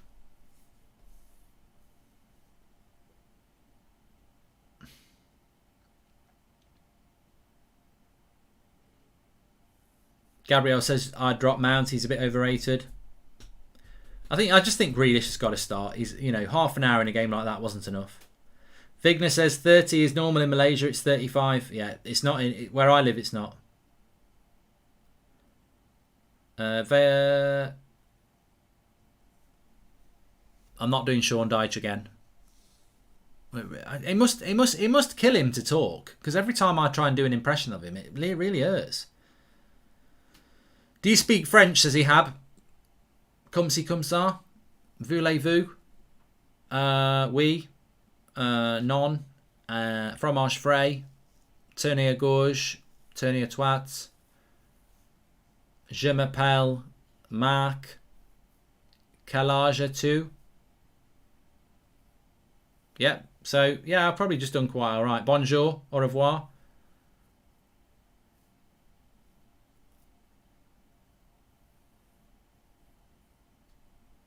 I could say hello to a French person, tell them my name, how old I am, and tell them to turn left.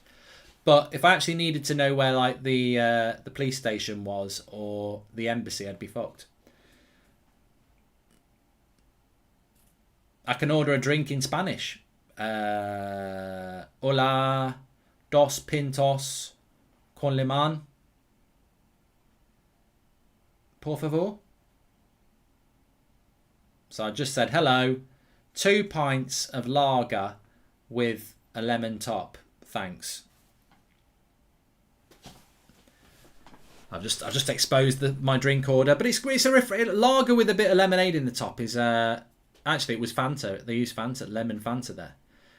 On holiday, a nice San Miguel with a lemon Fanta top is really quite refreshing when you've been sunbathing, reading Tony Adams' autobiography. It was many years ago. Good save there. France are going to push hard here. They're going to push hard. Please subscribe, by the way, bottom right-hand corner. I haven't even looked what we're doing for subscribers, but we were on the road to 433. We're 300 away from 433,000. So please subscribe, bottom right-hand corner. We're doing every game as a watch-along today. Cross comes in, it goes for a corner to France. Every game is a watch-along.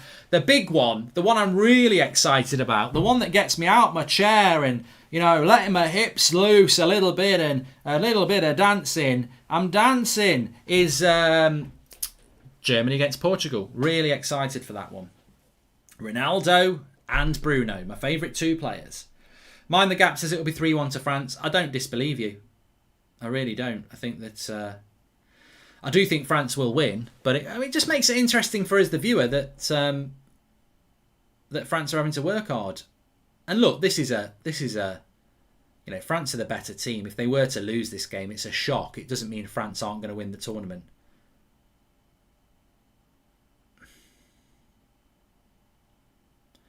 Lloris boots it out. Dance into the fire. A simple kiss is all you need. Bit of Duran Duran.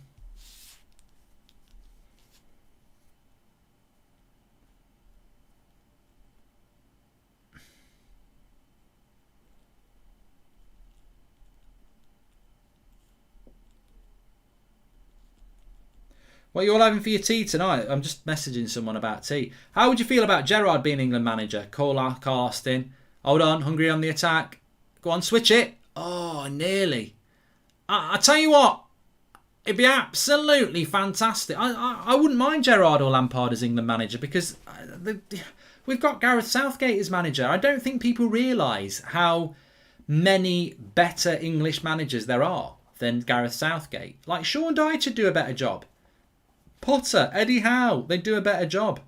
Name me an English manager that do a better job than Southgate. We're going to get a massive list here. You can use Championship managers as well.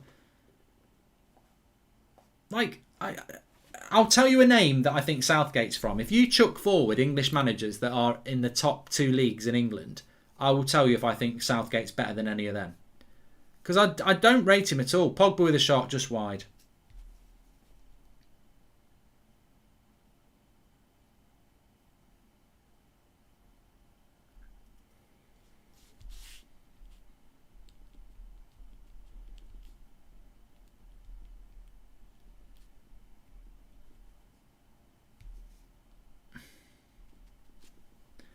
Joey Barton, I wouldn't go that far. I mean, Scott Parker's way better than Southgate. Sugar, way better. Eddie Howe's better. Dean Smith is definitely better. Souness is Scottish. Gary Neville, no. I would say Southgate's better than Gary Neville. To be honest, it's hard to call. It's a bit like AJ against Fury. Gary Neville and Southgate's hard to call. It's a bit like Phil Neville. You know, I don't think they're coaches, but you never know. Rooney, I'd say Rooney probably is better. I mean, there's very little evidence for Rooney, but I'd say Rooney probably is better. Chris Hughton's definitely better. Pardew's retired, so don't talk about that. Brendan Rodgers is from Northern Ireland, but he's definitely better anyway. So Roy Hodgson's retired. I couldn't stand out Roy Hodgson as England manager, but he was probably better than Southgate, to be fair. My Postman, yep, he's probably better. Thogdad, yep, I'd have Thogdad. I'd have me. But yeah, I don't think you realise how few England managers are worse than Southgate. Steve Bruce is better than Southgate. Of course he is. Look at Steve Bruce's career. Of course he's a better manager. He's actually got a CV. Like, he's actually done quite a good job. Here you go then, Mark. Top 5 England manager candidates, says Darry75. Well, I've got hundreds. I've got absolutely hundreds. But there's loads there, isn't there? Absolutely loads. I'd take Harry Kane as player manager.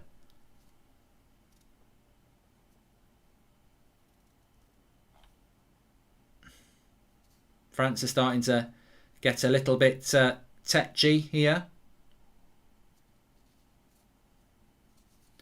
Nearly 10,000 watching. Thanks everyone for tuning in. Please smash a like on video.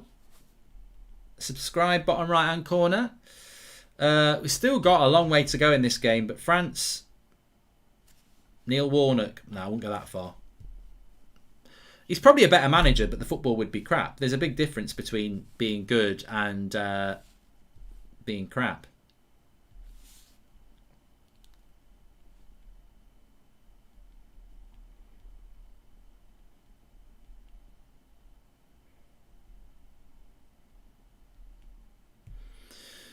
Jim White, Sky Sports, drives an Audi, yellow tie, crunchy nut cornflakes, drinks scotch. We'll keep adding things in. Keeper's got it for Hungary here. Jim White, Sky Sports News. Jim White, Sky Sports News, drives an Audi, yellow tie, eats crunchy nut cornflakes, loves EastEnders, drinks scotch. Kylian Mbappe. Jim White, Kylian Mbappe. £10 million bid, Arsenal. PSG say fuck off. Jim White, Sky Sports. Jim White's hard to do because you can wander into a different Scottish accent. There he is, Giroud. I did tip Giroud for top goal scorer. Bit of a stupid move, but I thought Benzema was going to be injured.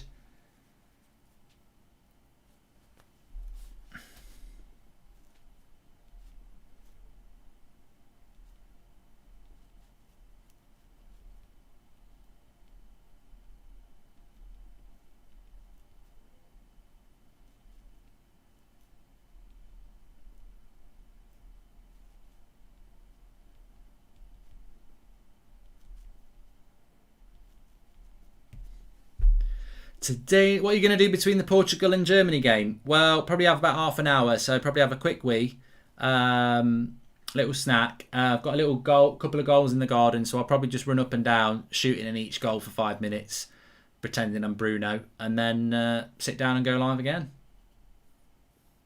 7 o'clock on the United stand tonight. I think Levin's going to be on with me as well, so that'll be good.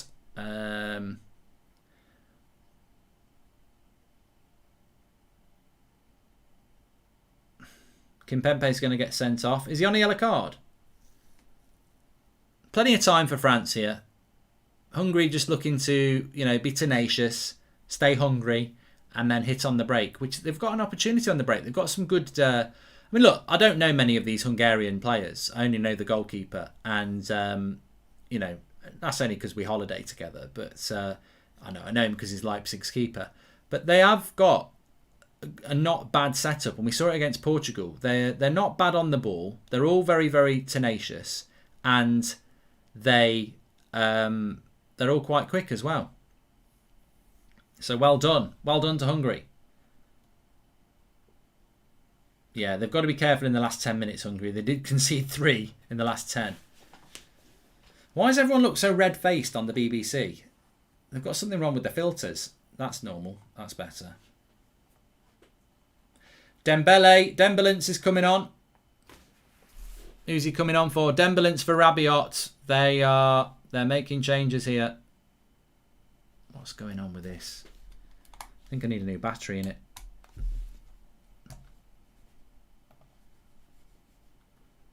Oh, don't do this to me now. It's disappeared altogether now. There it is. Oh, I've got to go to the hand one. Things that happen when you're live.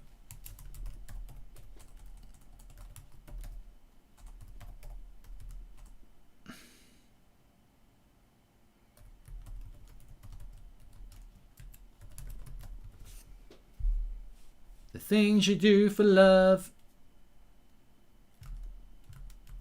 A lot of people saying, imagine if they beat France. Lovely bit of play. Hungary on the attack here. Oh, I tell you what, very lucky there. Lovely bit of skill by the Hungarian player. And if Pavard had left his foot out a little bit more, it could have been a penalty. They're on the attack. He's going to shoot. It's Wild. It's Glenn Wild, that is. Glenn Wilder. Gene Wilder. Glenn Wild. What am I talking about? Why is my mouse not working? Need a new battery. It's back.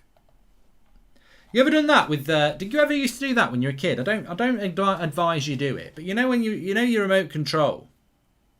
When your batteries are running out and it won't change. Do you ever do what I do? Just take the thing off and basically I just roll the batteries. You put it back in and it works.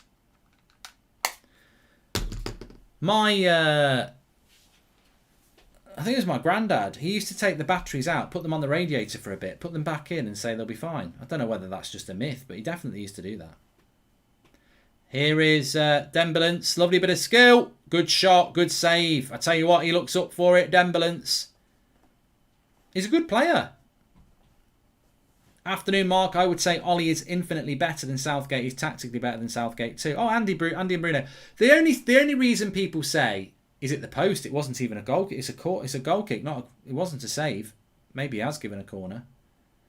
But the only reason people call Southgate Ollie is because the football's a bit boring, and he's got favourites. That's basically it. But Solskjaer's a way better coach than Southgate. Southgate would not be able to get United into third and second like Ollie has.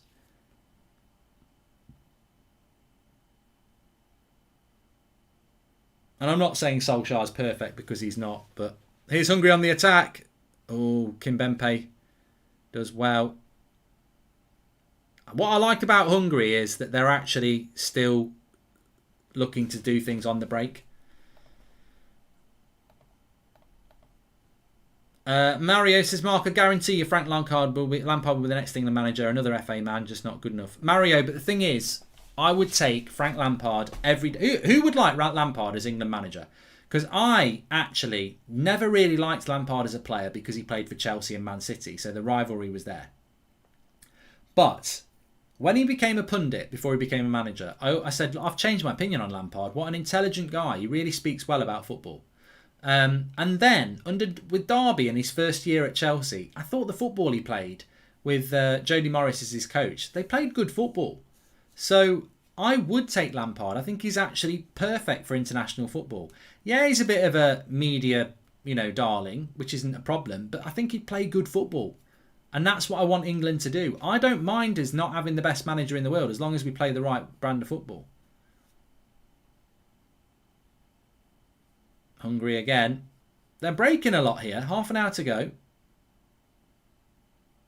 Confidence on the ball as well.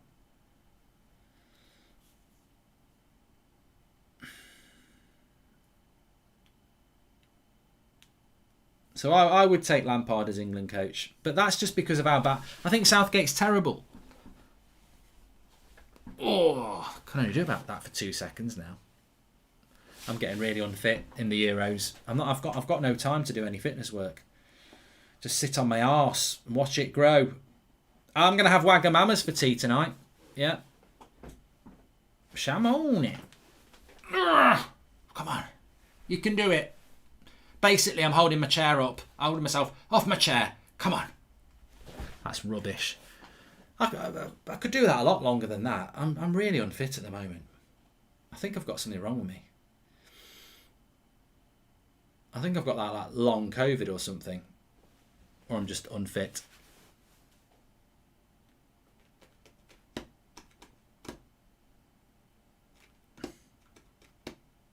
Johnny says, is anyone tuning in from Vietnam? Shame it's not a morning show. Then I could have said, good morning, Vietnam. That's better. It's all about your core. Just give it.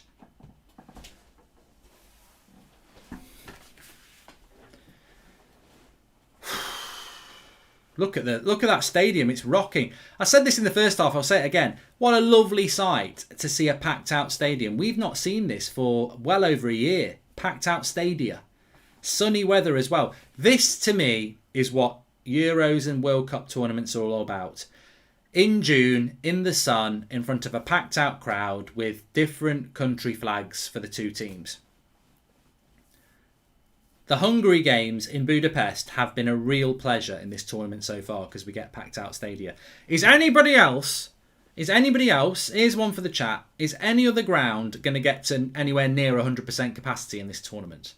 Because I know Wembley's going up to 50%, but is there any of the other grounds like Rome or Copenhagen or Amsterdam or Munich or Baku or anything like that? Are any of them going up beyond 50%? Because I think the more fans we see in the ground in the latter stages, the better the tournament will come. Don't want to see any more games at Hampden Park. Bloody hell. Bloody empty. Although I suppose Scotland against Croatia will have a lot of Scottish people in it.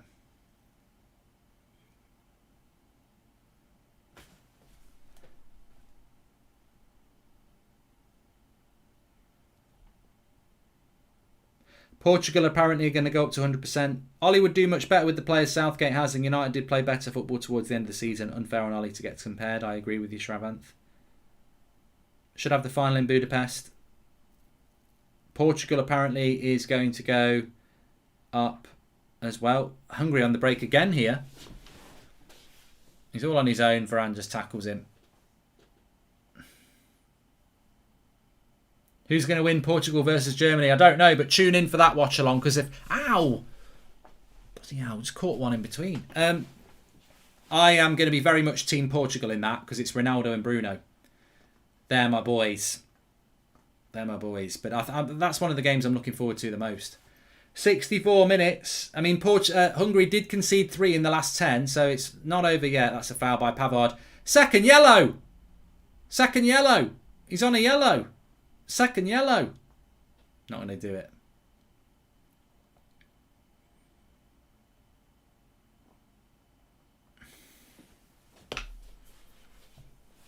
Would I still sack Southgate if we win the Euros? No. I mean, I think if England start playing well and Southgate does well, then he can turn it around. I don't think anyone's saying sack him now. He's got an opportunity, but look, if he doesn't get past the last 16, he's got to go. If he gets to the semi-final, he'll probably stay. But what I don't want to do is see England grind their way there with shit football. Because, either change and play an expansive way or get out, basically. Michael Oliver's been quite good today, actually, Ian. You're right. He must have caught the Euros bug. Because most of the referees have been really good. Varane is not slow. Luke. Cross comes in. Lloris gets it. It was a good cross. Matthew Dean says, will Old Trafford have full capacity next season? I think it's a lovely ball. He's in. Mbappe's caused them problems here. Goal! Griezmann! That's how it happens. It's Mbappe. Griezmann does the dance. It's 1-1. And poor defending by Hungary. They got called by the long ball. And it's Mbappe again. Mbappe has been the difference in this game.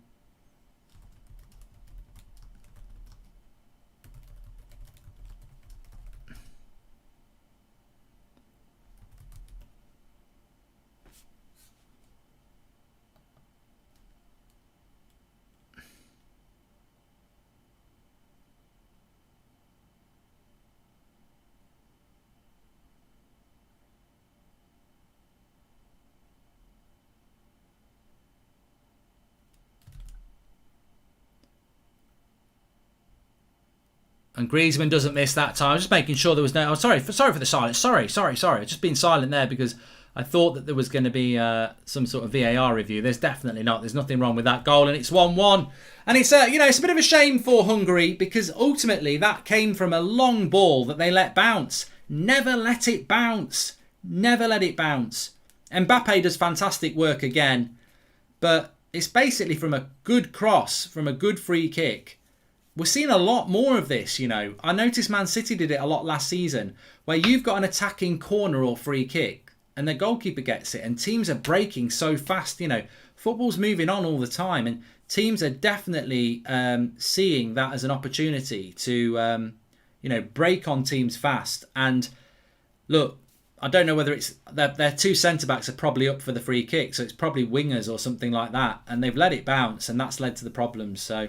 France are back in it 1-1. Plenty of time for France to get a winner now. Of course it's going to come.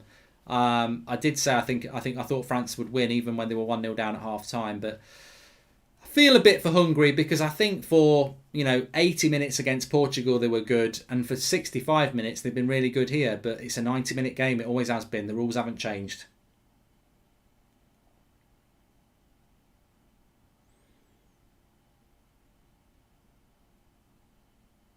Dembele fouled. I did say at half-time, Ebong, that France would come back and win. Maybe clean your ears out.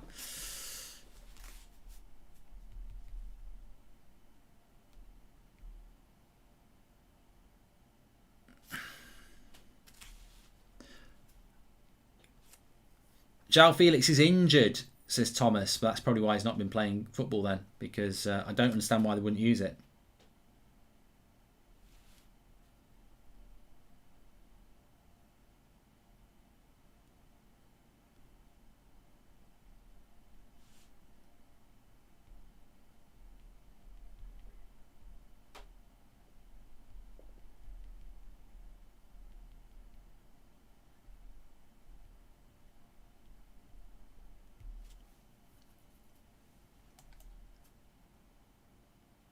Do you think England would beat Hungary? Says Danny. Probably not. Drinks break here. So we've got 22 minutes to go. It's 1-1, and Griezmann has scored. Who scored in the? Oh, it's an own goal, wasn't it? So it's the first proper goal for France of the tournament. But yeah, number 8 for Hungary there. They mess up the bouncing ball. Number 8 and number 7. So it's a midfielder and a winger. This is what I mean. This is how I analyse football, and I'm sure it's how you analyse football as well. That goal is from a free kick where Hungary have sent their centre-backs forward. Lloris has got hold of it, kicked it long, and because you've got a midfielder and a winger at the back with Mbappe, they've let it bounce. And you never let it bounce. I used to play centre-back. You can never let it bounce. They've let it bounce. It's an amateur goal, really, that Mbappe has took advantage of. But yet again, it's this thing that I've noticed a lot. Man City are brilliant at it. You concede a corner, your goalkeeper wins it, and you break like lightning. And lots of teams are doing it now. And France did it fantastically well there. And I think Mbappe has been... my man of the match has been Mbappe today. I think he's been absolutely spot on. Can Hungary hang on? We're 100 subscribers away from 433,000, so please subscribe. Bottom right hand corner. The defending was atrocious, says Sanad. Leach can't stand the French. I don't want France to win the tournament, but I don't really have anything against France, to be honest. I mean, you know, I think Mbappe's a fantastic player. I like Varane, I like Digne. Obviously, I love Pogba, Kante. I love him as well. Not a massive fan of Griezmann. I think he's a little show off, but apart from that, I don't mind France. I just don't want France to win the tournament because I think it's boring. It's boring when the favourites win. I felt that France were the favourites for the World Cup and they won it. They're favourites for this, and if they win it, it's like, you know, you invest all your time in the tournament for France to win it anyway. But what I would say about France is they're very hard to beat. Really hard to beat. Because they're so professional. Look at that. They're first to the ball on everything here. Benzema. Experience is coming through now. Confidence is coming through with this French side. Pogba's not really been able to impose himself today. Him and Kante have had to work really hard. Obviously, Rabiot's gone off now. Here's Dembélé. Cross is good. Oh, another cutback. Griezmann. No. He's dived there. It's not a foul, Paul. He's dived.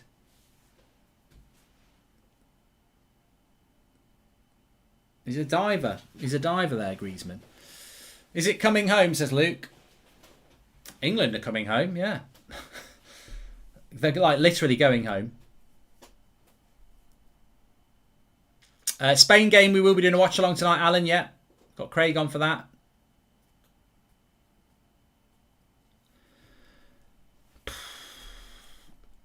Answer the super chat. I didn't see the super chat. There is no super chat.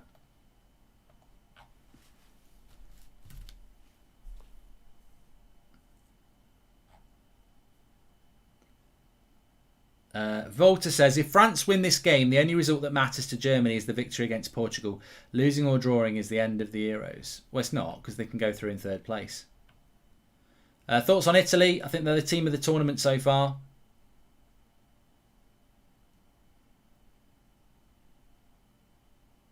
Jim White, Sky Sports News. Yellow tie, drives an Audi, eats country... I've lost it now. The list's too big. Jim White, Sky Sports News, breaking news. France won, Hungary won, 20 minutes to go. Mbappe has been the shining star, but Hungary are hungry. And so am I. Crunchy nut cornflakes with Jim White in a yellow tie. Who's going to win? Over to you. I don't know anybody else who's on Sky Sports now. It'd be good if I knew someone on Sky Sports. Go on then. Blocked. Hungary still looking quite good on break. Benzema's underperformed today, says Jack Higgins.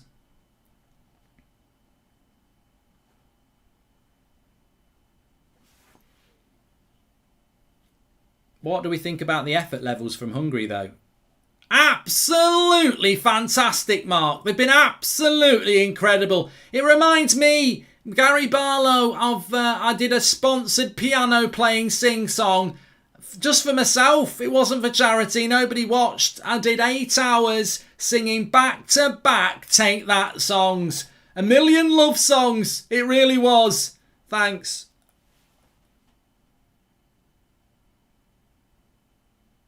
$15 to go. I'm not doing Sean Dyche. My throat's going to give up. I think Hungary have played some good stuff, you know.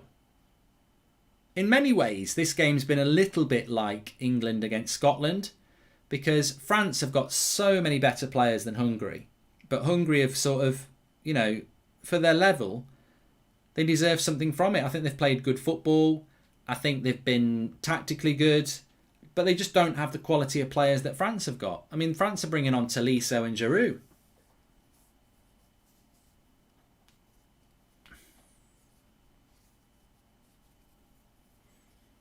Kante impression. I don't even know how. Does anyone know how Kante talks? I don't even know.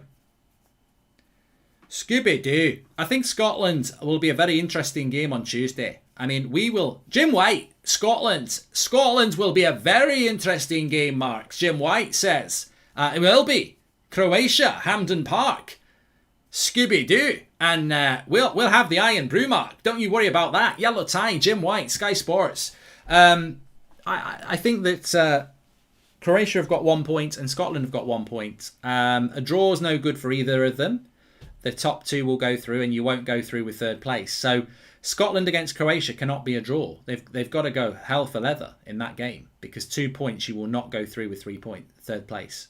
Third place teams are mainly going to be 3 points, I think. So Scotland need to beat Croatia. They do.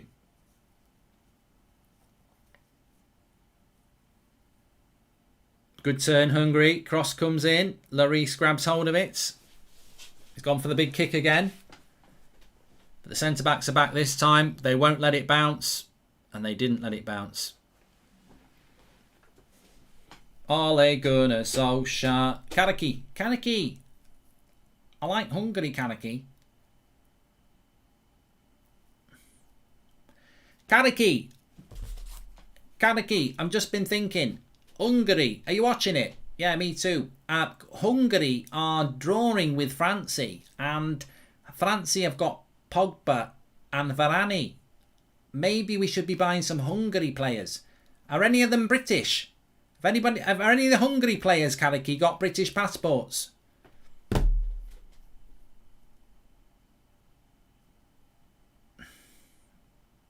I'm too hyped up for the Portugal game. I'm using up all my jokes on this one. I'm hyped. I love Bruno and Ronaldo. I'm so excited for it. I wouldn't be surprised if England lost to Czech Republic, says Cameron. We are through, Cameron. England are through. 4 points. Even if we finish third, that will put us through. There's no way we can't finish at least third, because obviously Croatia and Scotland can't both get 3 points. Do Roy Keane, says Jack. I'd like to be able to do Roy Keane, but I can't do it. I can't do it. You're joking. You're having a laugh. He's crazy. What does Roy Keane say? What's his big sort of line? Have a word. I can't do Roy Keane. I can't do it.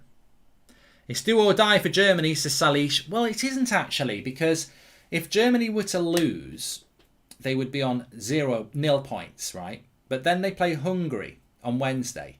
If they were to beat Hungary 6-0, I'll guarantee you that... Well, look, say Portugal beat Germany 1-0. Germany have got no points and a goal difference of -2, right? They beat Hungary 4-0, which means they'll have 3 points and +2. That'll put them through. Three points and a goal difference of +2 will put you through in third place. Yeah. Do me a favour. I can't do it. You're joking. Do me a favour. I can't do... I need to work on Roy Keane. You're having a laugh.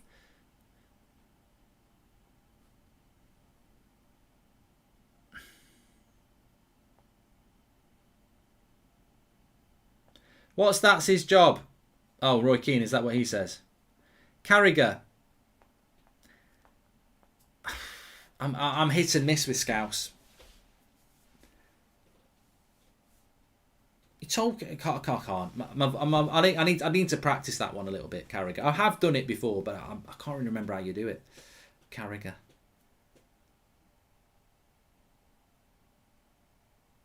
Anyway, 12 minutes to go. You sense that French goal is coming.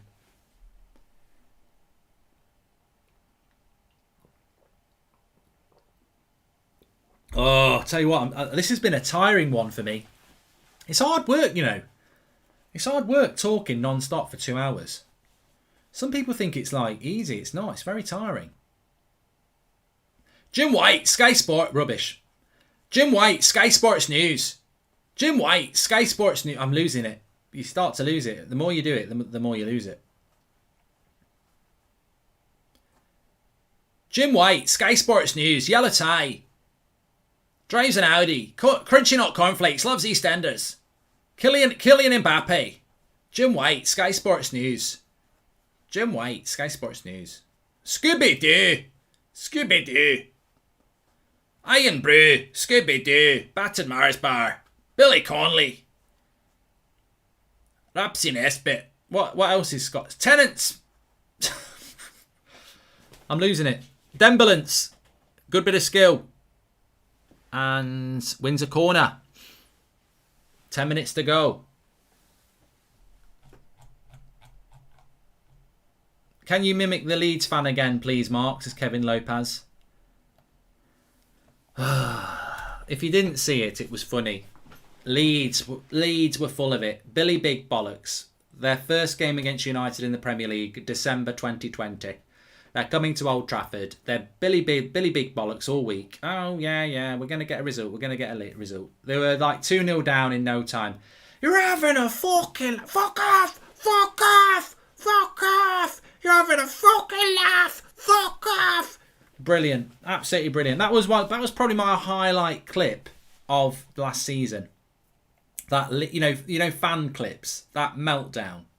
I think I got it a few years ago for Pink Boots and Phil Jones, but that to me was hilarious. Absolutely hilarious. Here we go. This is a goal.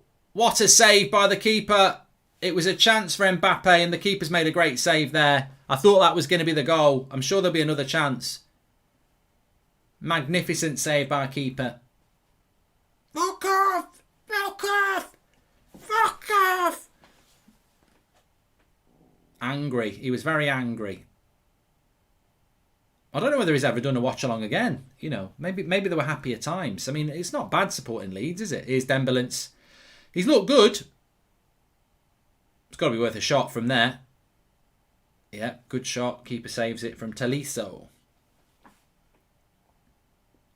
Yeah, as soon as this is over, I'm out in the garden, bit of football, cup of tea for my voice, and then we're back on it at 4:30 for Germany against Portugal. Very excited.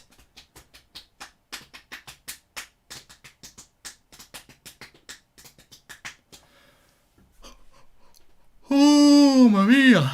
Bruno and Ronaldo. Exciting.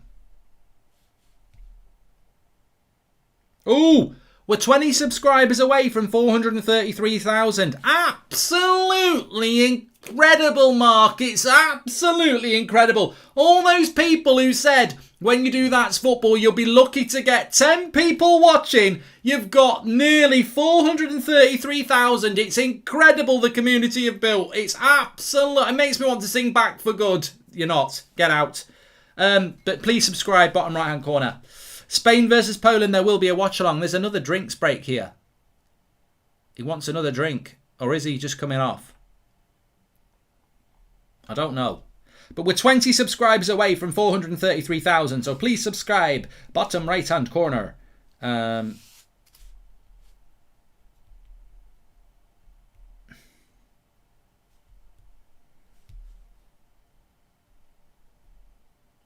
Today this could be the greatest day of our lives.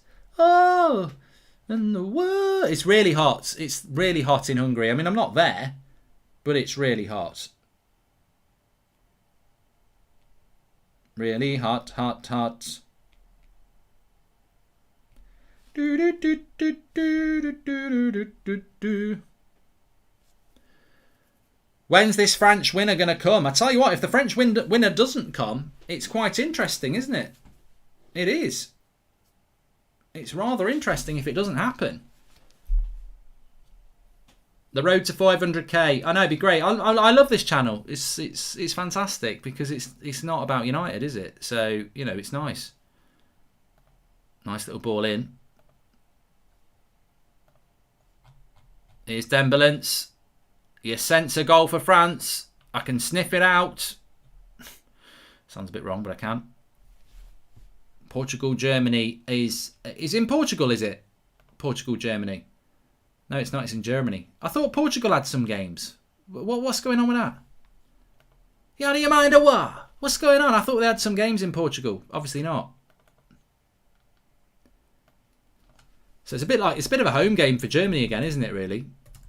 You know, that's what people don't realise about this tournament, is that some of these games basically are just home games for people, like England last night, and this is a home game for Hungary. But it would be interesting. This could open up a world of pain for England, because if France don't win and they don't finish top of the group, then that could mean England top the group and play France. Because if England top the group, they play second place in this group. So maybe we do want a French winner. You know, might not be a bad thing. Then again, it doesn't really matter. England are going to be shit anyway.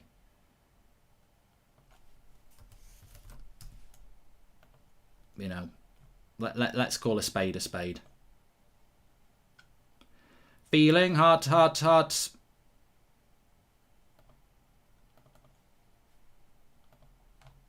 Feeling hot, hot, hot. What's your favourite summer song? You know what mine is? Mr. Loverman, Shabba. Mr. Loverman, Shabba. Who sang that? Was it someone called Shabba?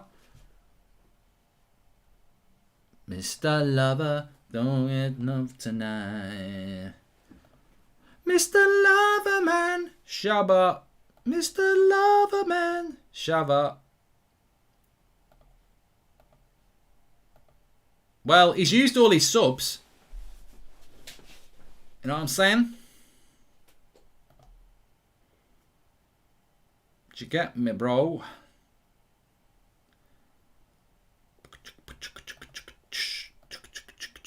Five minutes to go. I've set the stream up for Portugal versus Germany. The live chat is already open. Obviously, we're not live on there, but it is open. And we will be live at 4:30 for that one. Are there any games in Portugal? Can somebody, for God's sake, tell me if there's any games in Portugal in this tournament? It's taken Dembélé off. Why?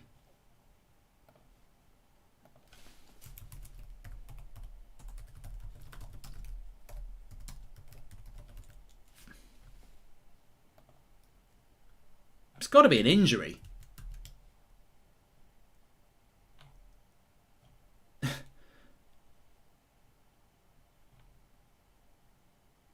It's got to be an injury because he actually was playing quite well. I mean,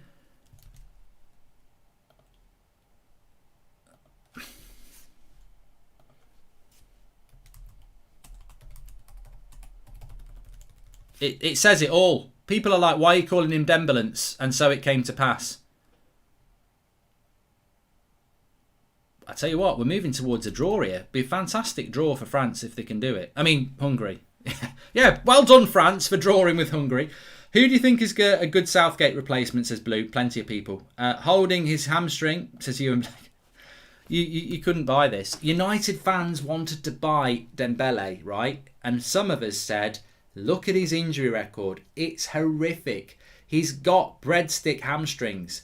So Dembélé came from United fans when we were linked to him because some people live their football career through FIFA and they're like, oh, he's such a good player, he's such a good player. He can't play 10 games in a row. He gets injured. His hamstrings snap like breadsticks. He's called Dembélé. That's why we call him Dembélé. He's a fantastic player, but he's injured. Dembélé plus ambulance equals Dembélé. He's a very good player, but I can't do with another Phil Jones, who's not a good player, but he's injury prone. Sturridge. What even happened to Daniel Sturridge? Where is Daniel Sturridge? What happened to Sturridge? Why is he not playing football anymore? What, you know, he was a really interesting player. What happened to him? He's 31. Where is he? Where is Daniel Sturridge? I mean, he's at Trabzonspor. He's been there for a year. He's played 11 games. My God. He is a very injury-prone player, Daniel Sturridge.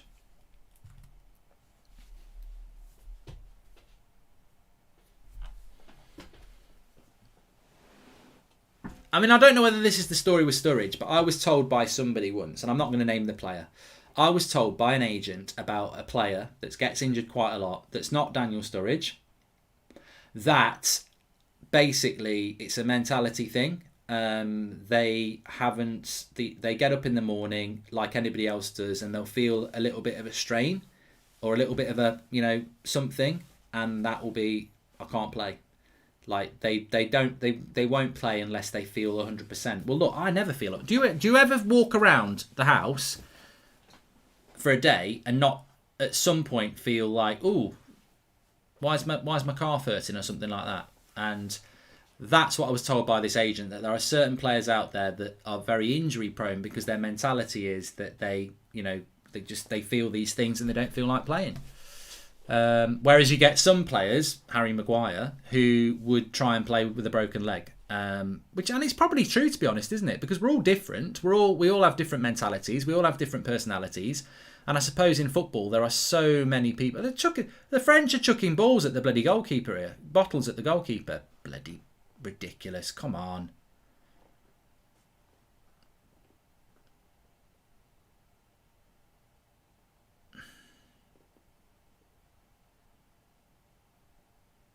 Four minutes added on, of which we've got 3 left. Can the French find a draw here?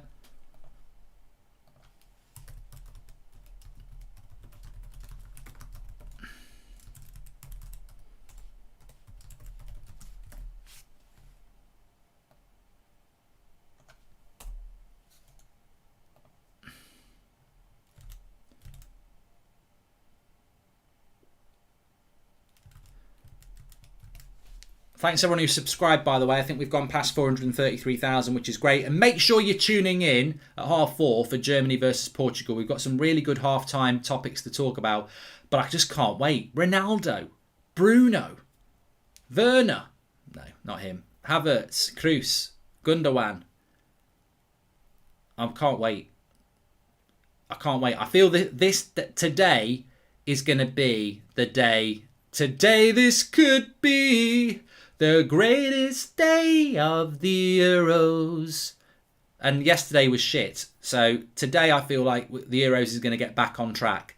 England crowned a crap day yesterday. But it was a crap day yesterday. We had a boring Sweden-Slovakia. Croatia, Czech Republic was okay, but there was about 5 people watching it in the ground. And then England was terrible. So I feel that today we're going to get some big results. And look, it could be today. Could be today. Could be right now in the next 2 minutes that we get a really famous draw. And I think that Germany-Portugal is going to be good. And I have got a funny feeling that Spain-Poland tonight is going to be a good game as well. Thanks for the Hungary streams, Mark. As a United fan, it's been great to have Hungary watch-alongs too. Hope you enjoyed our games in the stadium. Proud of the boys. They've done it so proud. So essentially Eric, Harriet, I can't pronounce that name. I'm just going to call you essentially Eric. Thanks for the super chat, essentially Eric. I'll tell you what though, Eric, I've thoroughly enjoyed these Hungary games, mainly because I thought that Hungary against France, Portugal and Germany were going to be like beaten, of course, but they've been really well organised. They haven't really got any superstars. But the big thing for me is just, you know, to see the stadium like that, absolutely full, has been unbelievable. And I've loved it. And hot weather as well. If they can get a draw, I'm over the moon for them. Absolutely over the moon. So, yeah, I think it's been great. Super smashing great. Now, apparently the teams are out for Portugal and France. Let's see if I can find them for you. I don't know where those teams are out, but we'll go through that at 4:30 anyway. I presume Bruno is starting and Pogba and not Pogba, Ronaldo will start as well.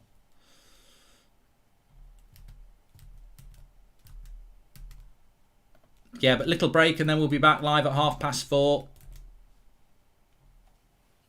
Big connotations for the group as well. What's going on here then? What's the ref doing here with the ball?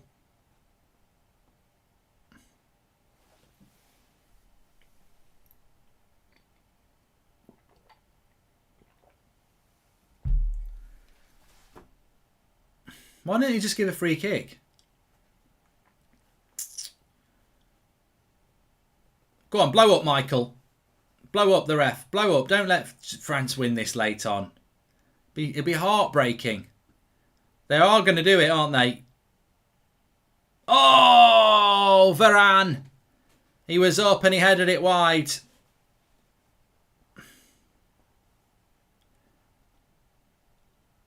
Oh, they're throwing water bottles at the goalkeeper for Leipzig, but that's a massive free. I tell you what, Hungary, let's go live to Gary Barlow. Oh, Mark, it's incredible. It's absolutely fantastic. It's absolutely incredible. I'm so happy for Hungary.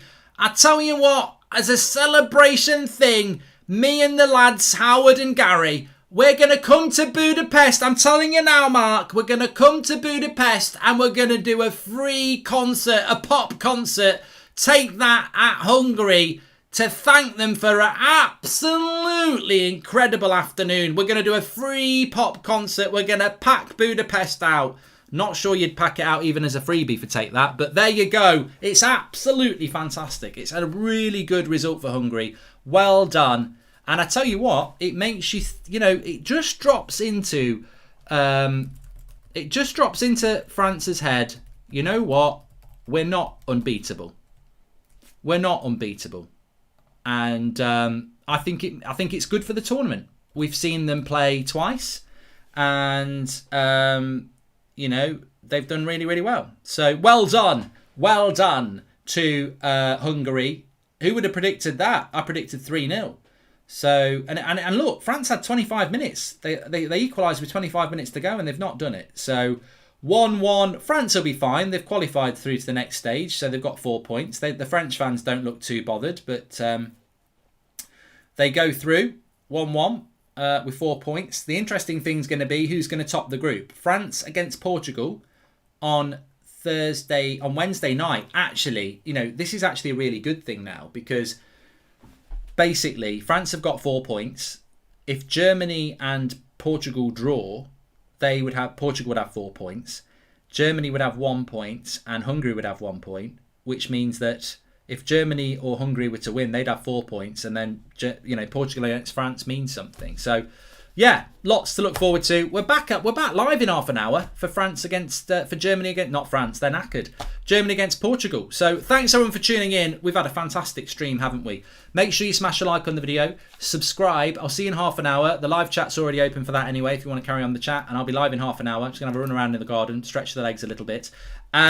Also, United stand, everything you need to know about Sancho. If you want to know what's happening with Sancho, we did a video a few hours ago about what's happening with that. Spoke to somebody this morning, so it's well worth a watch. Tune in for that, and I'll speak to you all in a bit. Thanks for watching. Half an hour and I'll be back.